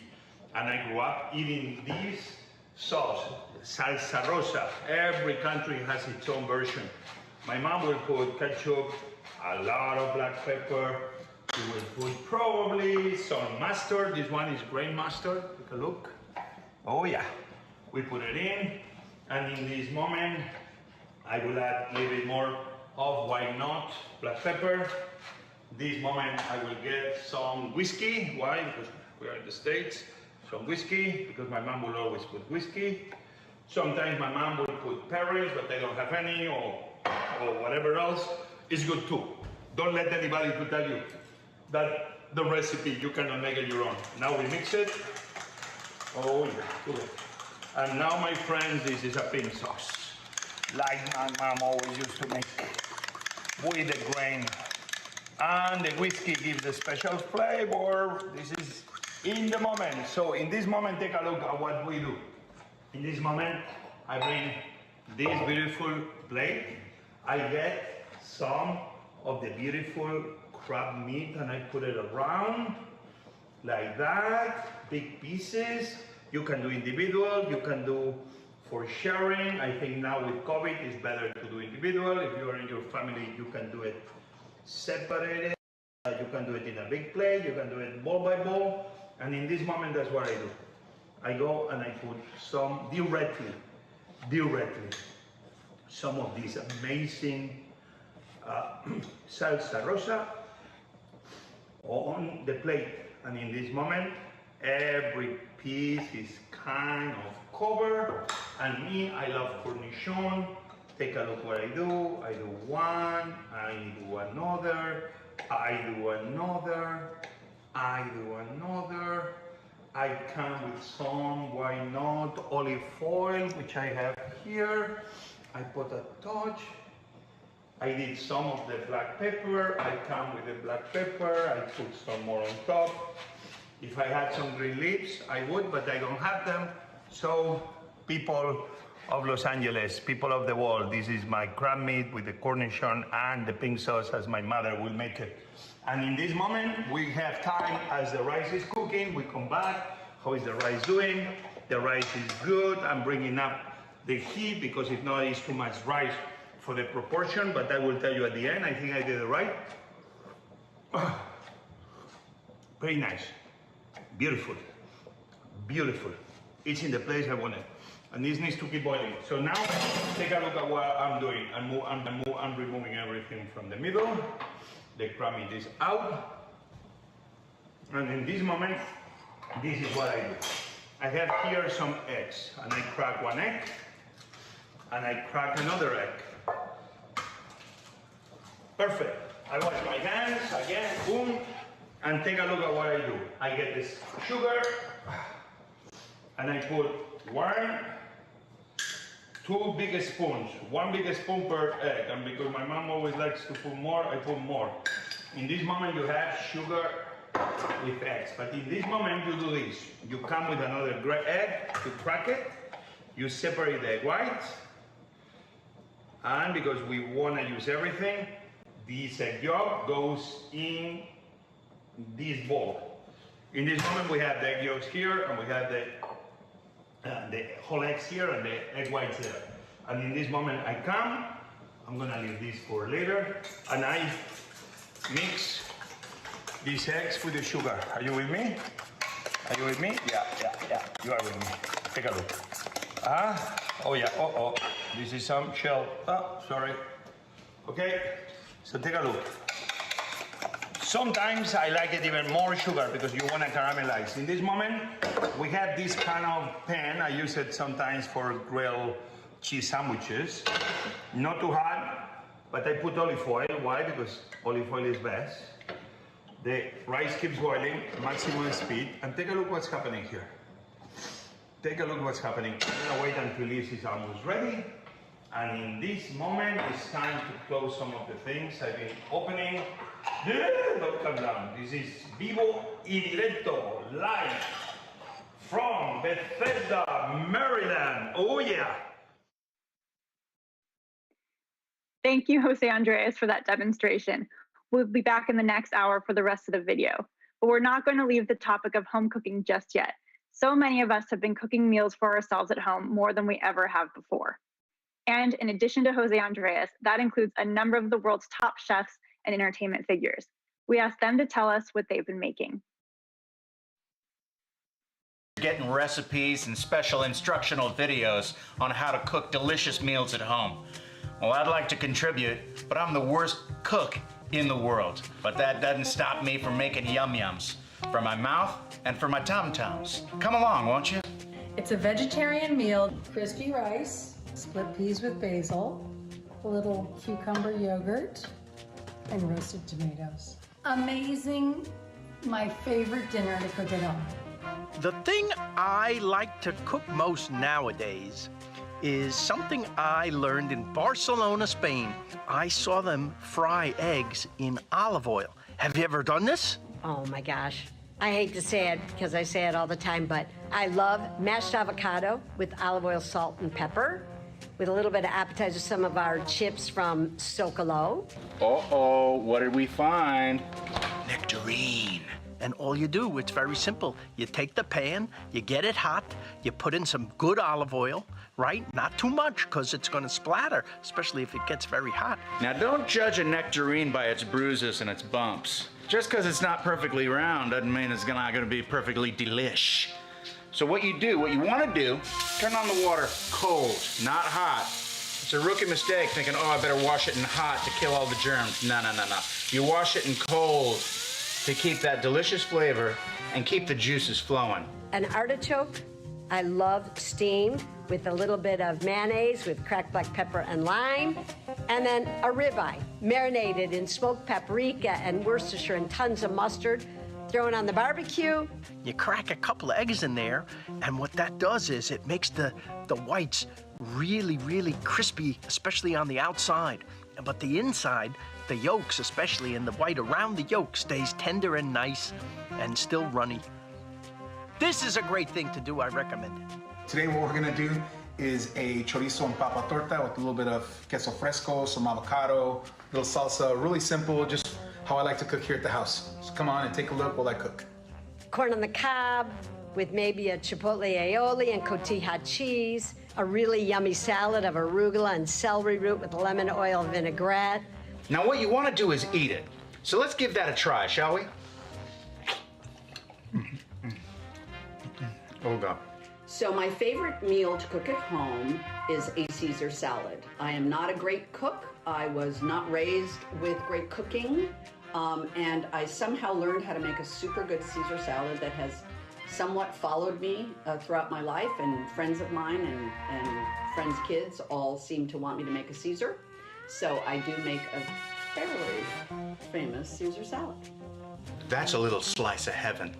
Look at that. Look how beautiful that is. Isn't that beautiful? Fried chicken was big in the Doolin household. Let me tell you, we love fried chicken. My favorite of all time, coq au vin. I love the process of it. I don't know, maybe tomatoes with fresh basil or a salsa verde. And that's really, very simple, but really one of my most favorite meals. That's pure pleasure. That's nirvana. Depending on what type of year it is, this salad changes with their beautiful purple leaves in it and chervil. And I might grill a piece of fish, or I might have a pasta, but I always have a salad. Some onions, cilantro. It doesn't look too bad, huh? And that's it. I don't know who else you got teaching you recipes. You got Emerald, you got Guy Fieri. Doesn't matter. You ain't gonna beat this nectarine.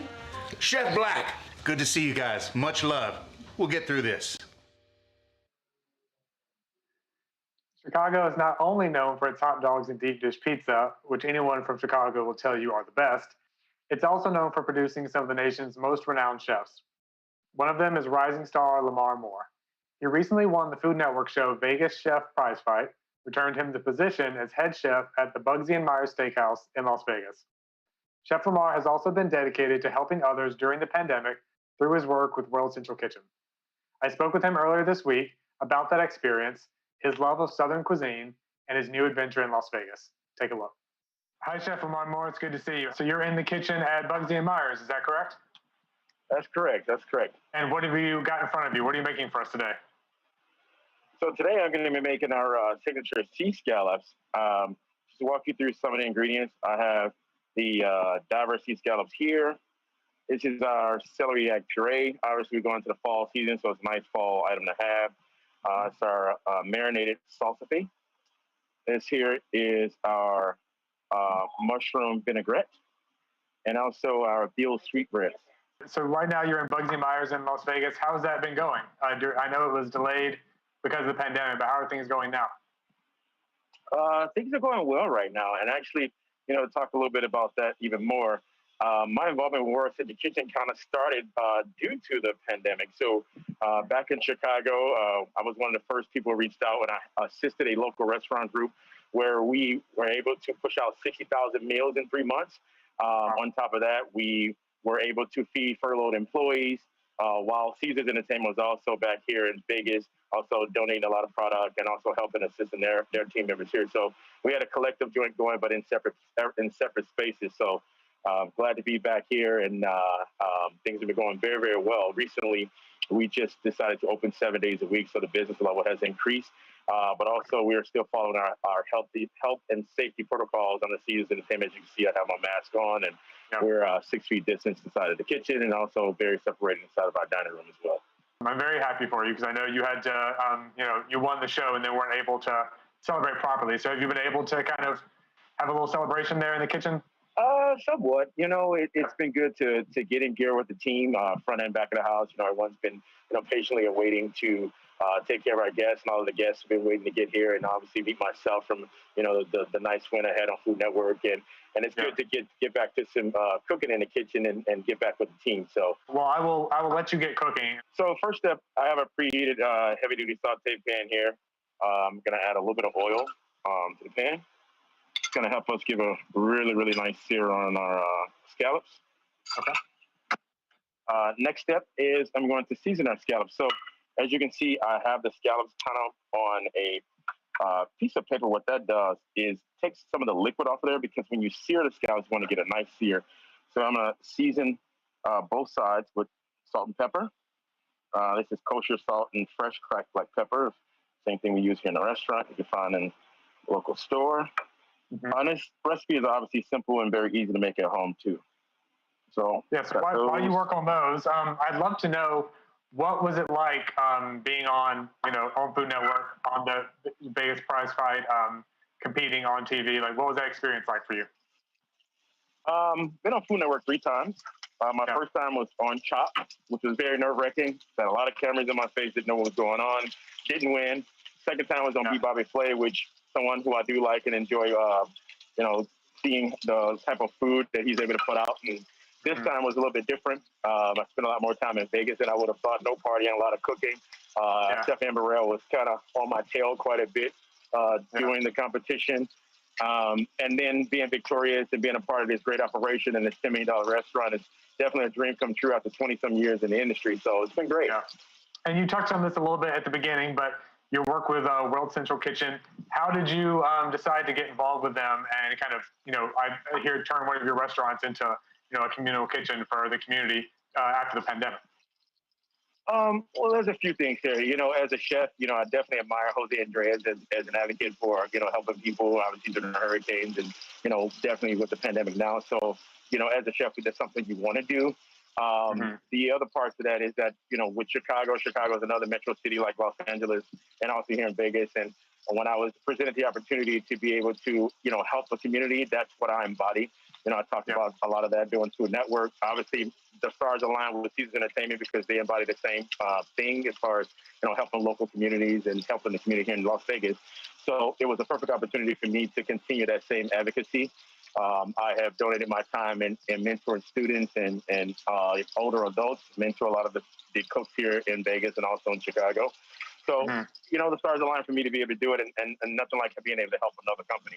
I want to touch on the mentorship that you mentioned there, because I know that that's a big part of your platform is mentoring other kind of up-and-coming or younger Black chefs in the community. I think we all know what a big deal that is to have a mentor, someone to help guide you through the restaurant industry. So can you talk a little bit about how you started that and like how you go about your mentoring for younger Black chefs coming up right now? Sure.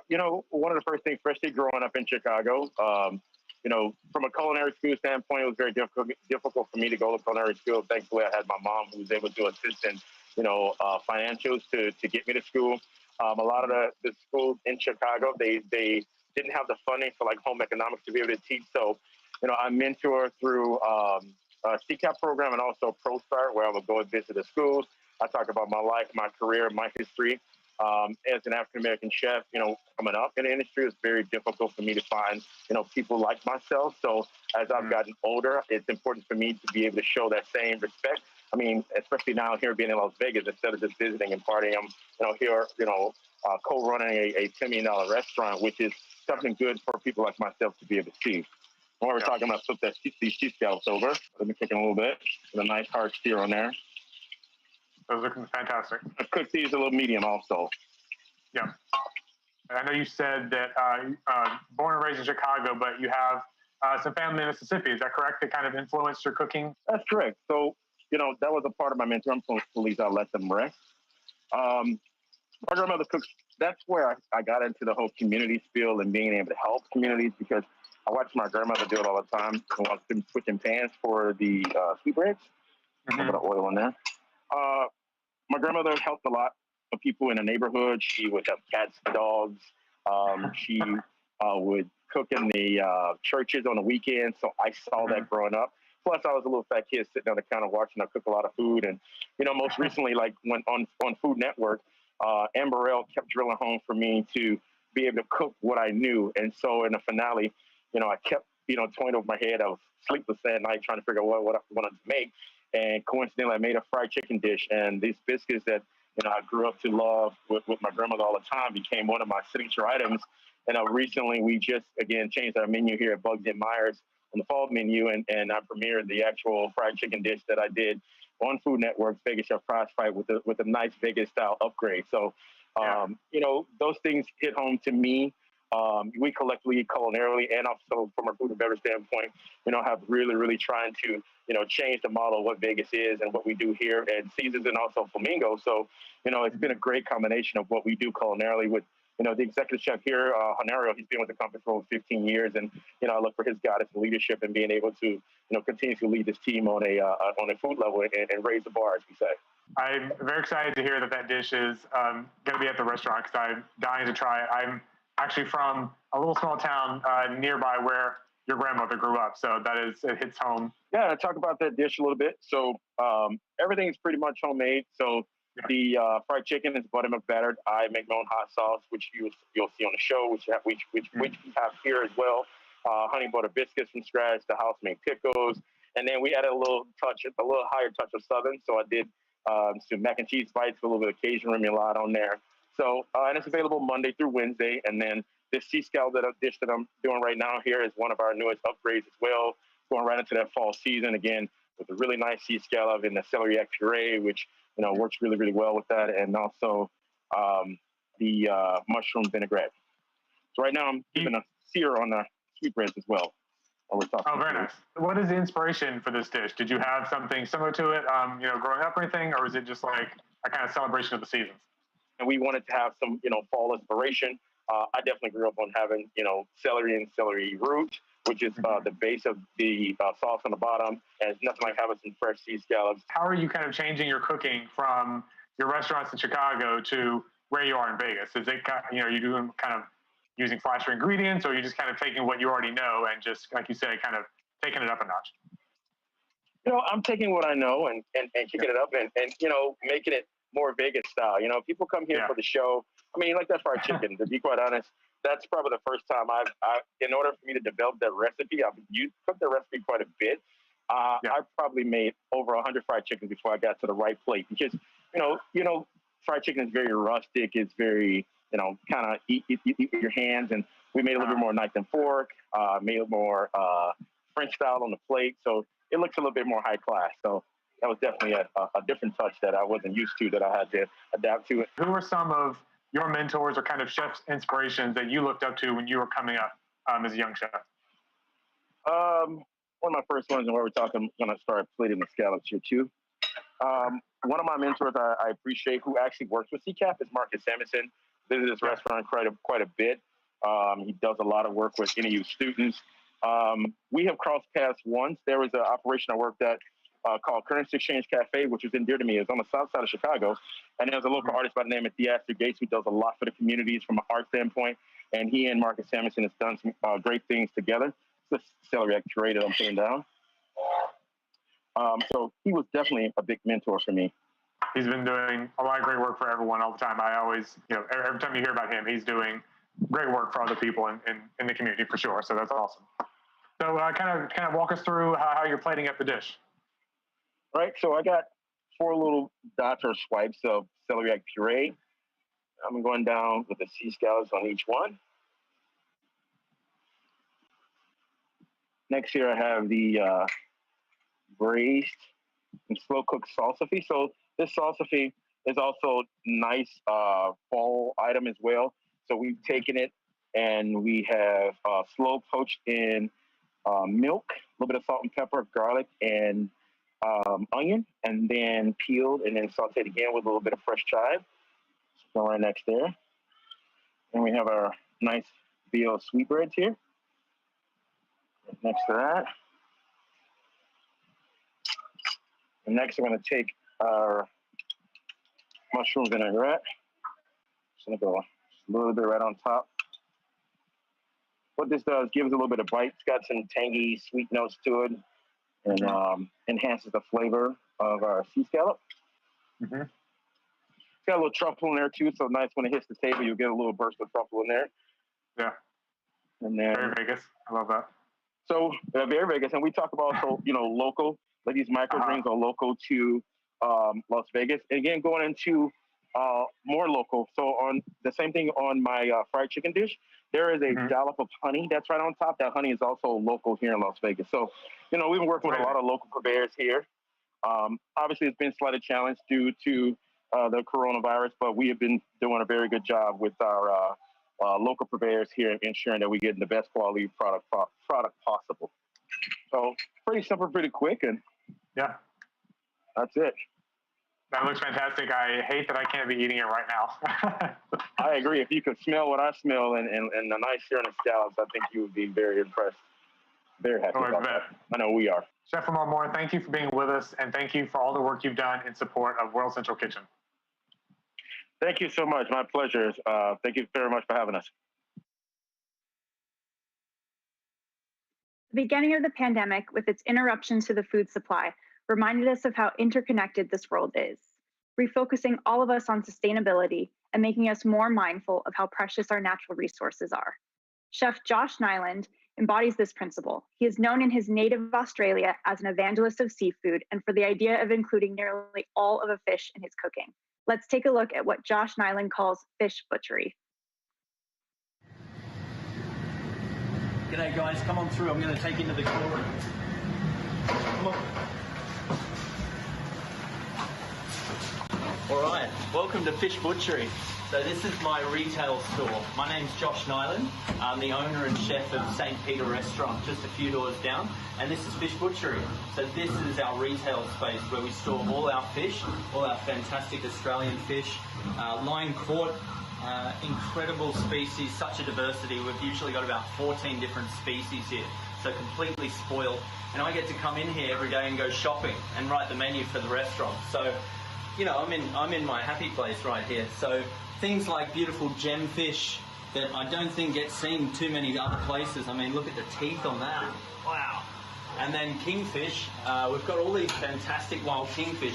And what makes this different is we cut the scales off the fish rather than using a scaler that would damage the flesh and make it really soft. We go along and we cut the scales off.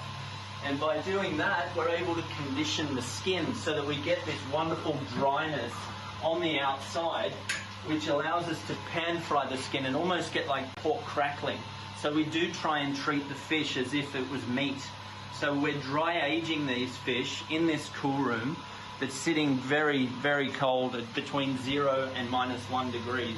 And what that does is it keeps the fish in optimum condition for as long as possible. So that means that we're able to utilize the whole fish up to 94%, up well on top of what is considered normal, which is 45. So we're doing everything we can to make sure that we create a sustainable future for fish. All right, I thought I'd put myself to work, so we're going to take apart this beautiful bonito that we just saw in the cool room. 3 hours north of here, we're getting this incredible line caught fish. It's almost like a little tuna, if you can imagine that. And this is a great tip for everybody that's at home at the moment. So something really great to put onto the barbecue. So, bonito, hold it in your hand, left hand, get yourself a good pair of scissors. And what you want to do, open the cavity up, and then we're cutting down both sides of the spine. So we're cutting the ribs, cut the ribs, cut. Both sides. And we're doing that to create a little path for our knife to run down both sides so it opens up like a butterfly. Now, knife, nice and sharp. Down one side, staying nice and close to the bone. Down, open it up. And you can see there, nice and close to the bone. You can see the bones. Now, repeat on the other side. Starting down here, draw the blade down. And scissors again, going in, cutting the bone at the top, and then right at the bottom there. And then we need to cut this spine from the fish. Here it comes. So it's almost just a matter of negotiating this bone out. Snip, snip. We watch that one come out. Bone comes out. Don't get rid of it. Great soup, great oils, lots of potential to do many things. Bones out. Now, it's a matter of getting this fish nice and flat. Okay. Turn it over. Let's get a cleaver. Who said it wasn't fish butchery? In at the head. And we break that down. I mean, we could go through the labour of what it's like pin boning a fish, but that exceeds the time that we have today, so we won't worry about that. And then the scissors really just help to clean up this little bit of cartilage, because it's all about trying to create a surface area that has no bones. Because, I mean, that's one of the big things that people just don't really enjoy when it comes to fish. So we need to bring as much desirability as we can to the fish. So now, these are the first to burn on the grill, so the little fins get scissored off, and then we can trim his tail up a little bit. And then, beautiful butterfly bonito, ready for the grill. Incredible fish. A little bit of olive oil, a little bit of salt, and then you get all this skin crispy and beautiful, and that's it. Enjoy. Aside from touring us through their kitchens and telling us about their favorite home meals, the more than 50 chefs we reached out to for this program also took time to tell all of you about how important World Central Kitchen is and to ask you for your support. Bonjour, ladies and gentlemen. Welcome to Atelier Grand Kitchen in the beautiful San Francisco, California. Hi guys, my name is Lamar Moore, head chef at Bosie Meyer Steakhouse here at the Flamingo Hotel. Hi, I'm Lisa McCree, anchor of LA Times Today on Spectrum News 1, and I am happy to support World Central Kitchen's relief efforts. Please visit wck.org/Cook-a-thon to assist World Central Kitchen in supplying healthy, fresh meals for those that are in need. Get donation, please, to the World Central Kitchen. Au revoir, à bientôt. Mwah. And we'd be remiss here if we didn't pause to recognize our founding sponsor, Citi, and pass on to all of you this message from Citi's Chief Marketing Officer, Carla Hassan. Let's take a look. Good evening, everyone. I'm Carla Hassan, Chief Marketing Officer at Citi.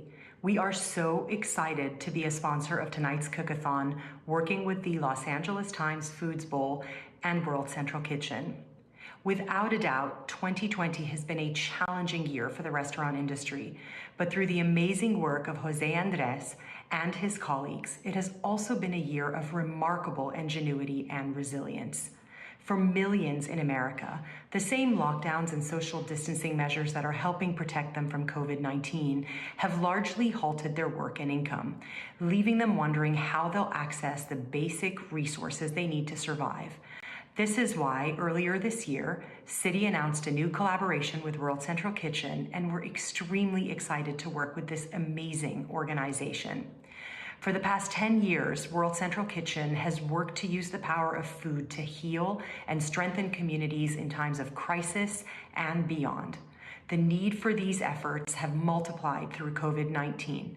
As part of our commitment, we have contributed $2.5 million in support of World Central Kitchen's Chef for America's relief effort, helping fund 250,000 meals across the U.S. We are thrilled to continue our efforts with this exciting virtual event benefiting World Central Kitchen. LA Food Bowl has always been about the simple act of gathering together over a meal and celebrating Southern California restaurants and communities, a mission we passionately support.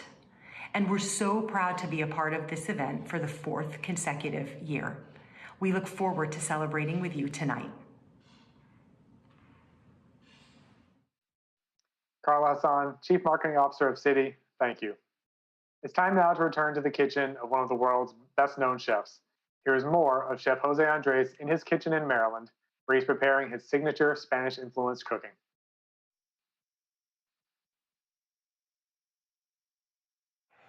In this moment, the combo keep boiling. That's great, beautiful. Keep reducing. In this moment, the pan is almost hot. I'm gonna whisk this a little bit more. While I wait, this is what I do. I have here the egg whites. I'm gonna put some salt that usually is never around here.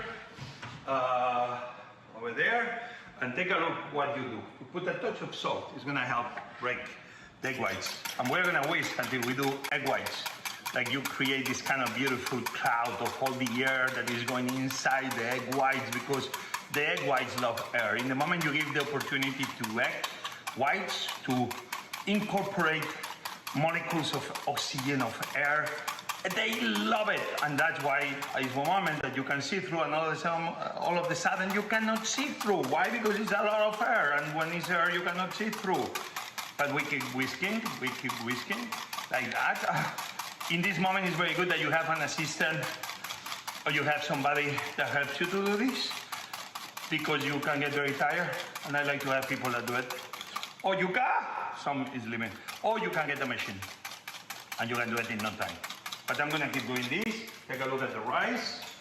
The rice keep boiling. How are you doing? I think in the moment, very soon, I'm gonna take out the kombu. Why? Because the kombu now has multiplied by 10 its size. It's kind of soft. Actually, we can even cut it in pieces and incorporate it in the rice. Okay, Jose, keep going. I'm gonna leave it here for a second, even it's not finished yet. I have this kombu I'm taking out. I have this other kombu I'm taking out. And then I'm grabbing this knife. I'm gonna cut some of the pieces of the kombu like in triangles. 1, 2, 3, 4, 5, 6, and now I'm gonna add it to the rice like this. Why? Because I like this texture that the kombu brings to the whole thing. Oh yeah, I know that sometimes when we use short grain rice to make sushi, the recipes always tells you that you have to clean it and wash it, but I'm not doing that. I hope you can see it. It's gonna get very, very nice. Look at this. The rice keeps being cooked. Oh yeah, this is gonna look so good. It's unbelievable. In this moment, we have the pan, the oil is here, and now is what I do. I get and I put the egg all in the middle. Oh yeah.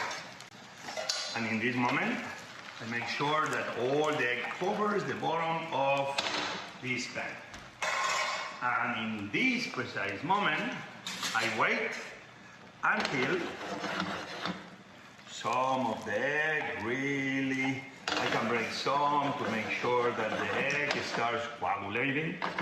And in this moment, while this is coagulating, I come and I do this more. The crab with the salsa rosa is finished, and the cornichon, the pickled cucumbers. In Spain, we love them. And the rice, doing okay. Look at the sausage. I like it, this beautiful, nice, mellow autumn color. I love the fall, and this has the color of the fall. I keep whisking. I'm very close to be finished. In this moment, take a look what I do. underneath, I can smell that some of these, the sugar is caramelizing, and this is actually a good thing. Okay, baby, don't get stuck now. People are watching. Yeah, it's what happened. Everybody uses this one, but take a look how beautiful. Do you see as I'm turning? It's slightly caramelized. Slightly caramelized. It's better if you have a spatula that is the size of this pan, but this way you go doing one side and the other, sometimes even breaks, but that's fine. When you get to the edge, just you bring it here. When you are to the edge, you do this, you see? And in this last moment, I'm gonna do it one more try to try to seal it. And I'm gonna put it right here. This moment we have the omelette almost finished, almost caramelized, and in this moment I need to start doing this. Come on, Jose, it's for today. Come on. Oh, it's almost there. Come on. Come on. The great thing is that you can change the recipe. If you don't have time to do the whole thing, you can change the recipe. Take a look. This is almost done. This is almost done. This is almost done. This is almost done. This is almost done. This can be a sauce of egg whites, or this can be the egg yolks totally like heavy thicks, you know? Really, really, in Spanish we call it merengue. Merengue. Come on. Next time, grab a bigger bowl. Okay, the rice is almost finished. The omelette is almost there. I'm caramelizing the bottom even more. Okay, this is almost finished. In this moment, we take all of this from the middle. I got this beautiful pan. Take a look what I do now. You see? Oh, yeah. Right here, right now. In this moment, this is very beautiful because I can do this. I can grab a knife and I can cut it in half, and in half. This moment is always very good to have some Maldon salt and put it on top. I'm not gonna do that. I had used normal salt. I'm putting some honey on top, like this. Like this. Come on, Jose. Like this, you see? Oh, yeah. Some honey. Yeah, sweet on sweet. That's why you don't need to put too much sugar. And then, almost to finish, I'm bringing this rice down. Take a look. This is almost done. Come on, Jose. Finish this. Okay, it's almost finished. In this moment, I'm putting some sugar. More. Yes. Why so much sugar? Because this is a dessert, people. This is a dessert. Okay, this is done. Why? Because I want it to be done. Because if I don't make it, it's not, the show is too long. And I told you, you can do this as a sauce, like I'm doing now. I like it much better. Look at beautiful. This is the best omelette with egg white you'll ever eat in your life, and you can do it home in no time. In this moment, the rice is telling me, Jose, I'm almost finished. I think the texture is almost done. As you see, I didn't touch it. Not once. This is not like an Italian risotto. The rice is almost done. This is unbelievable. In this moment, I come, and with the help of these chopsticks, I'm gonna stop it. And in this moment, you can wait until it gets colder, or even better, you can go, and if you like them slightly cooked, you put them on top. This is already finished. You put them on top. This is already finished. You put them on top. I know you're gonna say, but Jose, what happens if I don't have sea urchin? Okay, do it with mussels. If you don't have mussels, do it with clams. If not, with crab meat. Instead of doing that, you do the crab meat here. As you see, you have a lot of possibilities, very much to do whatever you want. In this moment, some black pepper on top. If you want to intensify the flavors that we are playing with here, which are very obviously Asian, Japanese, you can put a touch of soy on the uni. I'm not gonna do that, but you can do that. And in this moment, people, the rice is finished. What I'm gonna do is put a touch of oil, because I'm from Spain and I love the oil. And I want you to take a look how beautiful this is when you see it nice and close. You see, everybody can do a very important meal in less than 17 minutes where the crab with this amazing pink sauce, salsa rosa, this rice, and this amazing omelette, like my mother used to make. But at the same time, this doesn't look like at all like Spain, but at the same time, I can tell you that many of these things are inspired where I come from. You see, we can be from some place or belong to another. We may have experiences from all over. At the end of the day, what's happening is that in our brains, we have so many things from so many different parts of the world that when we cook traditional, we must cook traditional. When we cook like this is fine, but it's very important that we separate the days that we do the traditional dishes of the places they come from. Obviously today, I cook almost from memory. This is Spanish, this omelette? Not really. Did I grow up eating it? Yes. Did my mother make it? Yes. Is there in Spanish? Yes, in my side of the story, but nobody will consider this a traditional Spanish dessert. So you see, life is complicated when we talk about food. The same I can say about this rice, the same I can say about this crab. Everything belongs to nowhere, but then everything belongs everywhere. I am José Andrés. I love you, LA Times. I love all the family in California, in Los Angeles. Let's do this. I hope you enjoy this cooking segment. See you soon. Bye, guys. Chef José Andrés, thank you for that visit to your kitchen. It may not surprise you how much Andrés is admired among his peers in the restaurant world. So when we asked dozens of his friends to help his organization, World Central Kitchen, by calling for support, the video streamed in. Here are a few more. Konnichiwa. Hello. Hello. My name is Zayu Hasegawa from Den, Tokyo. Den, Tokyo. I am Eric Wareheim, the chef and co-owner of Le Bernardin in New York City. Hi, it's Jamie Lee Curtis, and I'm here in support of World Central Kitchen's wonderful Cook-a-thon. Please go to this link here to support the World Central Kitchen, their Cook-a-thon event. And it is to help the efforts of World Central Kitchen that is providing nutritious meal, delicious meal actually, to so many people in need today. I love José Andrés, and I would do anything to support him because he is a true worldwide hero. Thank you. When restaurants were shutting down nationwide and feeling the devastating impact of the COVID-19 pandemic, restaurateurs and co-owners Victor Delgado and Jorge Alvarez Tostado, something many would consider completely surprising. They opened their fourth Tijuana-style Tacos 1986 location in Los Angeles. Back when we first met Victor and Jorge only a year and a half ago, they were still operating a wildly popular cart in Koreatown. No one better than me. We got beef, chicken, mushroom, pork, adobada, tostadas, mulitas, quesadillas. Very cheap, very cheap. Ay, güey, perdón, sí es cierto, tacos de adobada. Yo aquí ando bien metido en todo. 4. The paper, there's no taco without no paper. That's one thing. We closed the restaurant before not serving a taco without a paper. Victor and Jorge must be onto something. With 4 storefronts and a 5th opening in 3 weeks, not even a pandemic is slowing them down. Welcome, Victor and Jorge. Hi, Jen. How you doing? Hi, so nice to see you guys. Very nice. It's been a minute. Quick minute. Very nice to see so you. Victor, you opened your 3rd location back in April during the pandemic. That's definitely an unusual story. You expanded your brand while so many restaurants were shrinking their businesses. What was the thinking behind that? Push forward. I think push forward.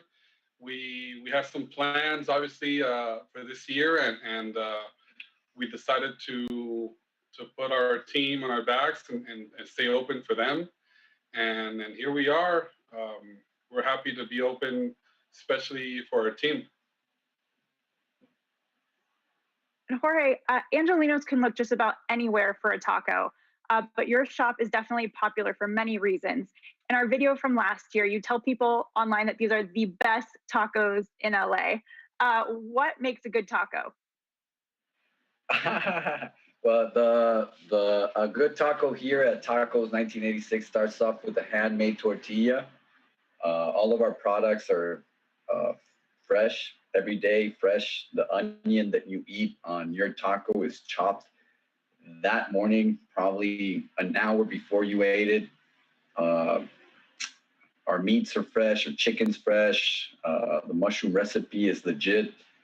No freezers in our building. No freezers in our building, and we're still stacking. I'm still stacking the vertical spits at some of the stores. So I think of a little bit of that joy ethos is in each store.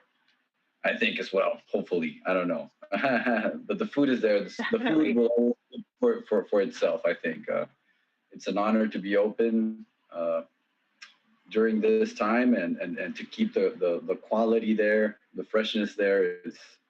It's definitely my job. So happy to be open. No, I'm very happy you guys are open.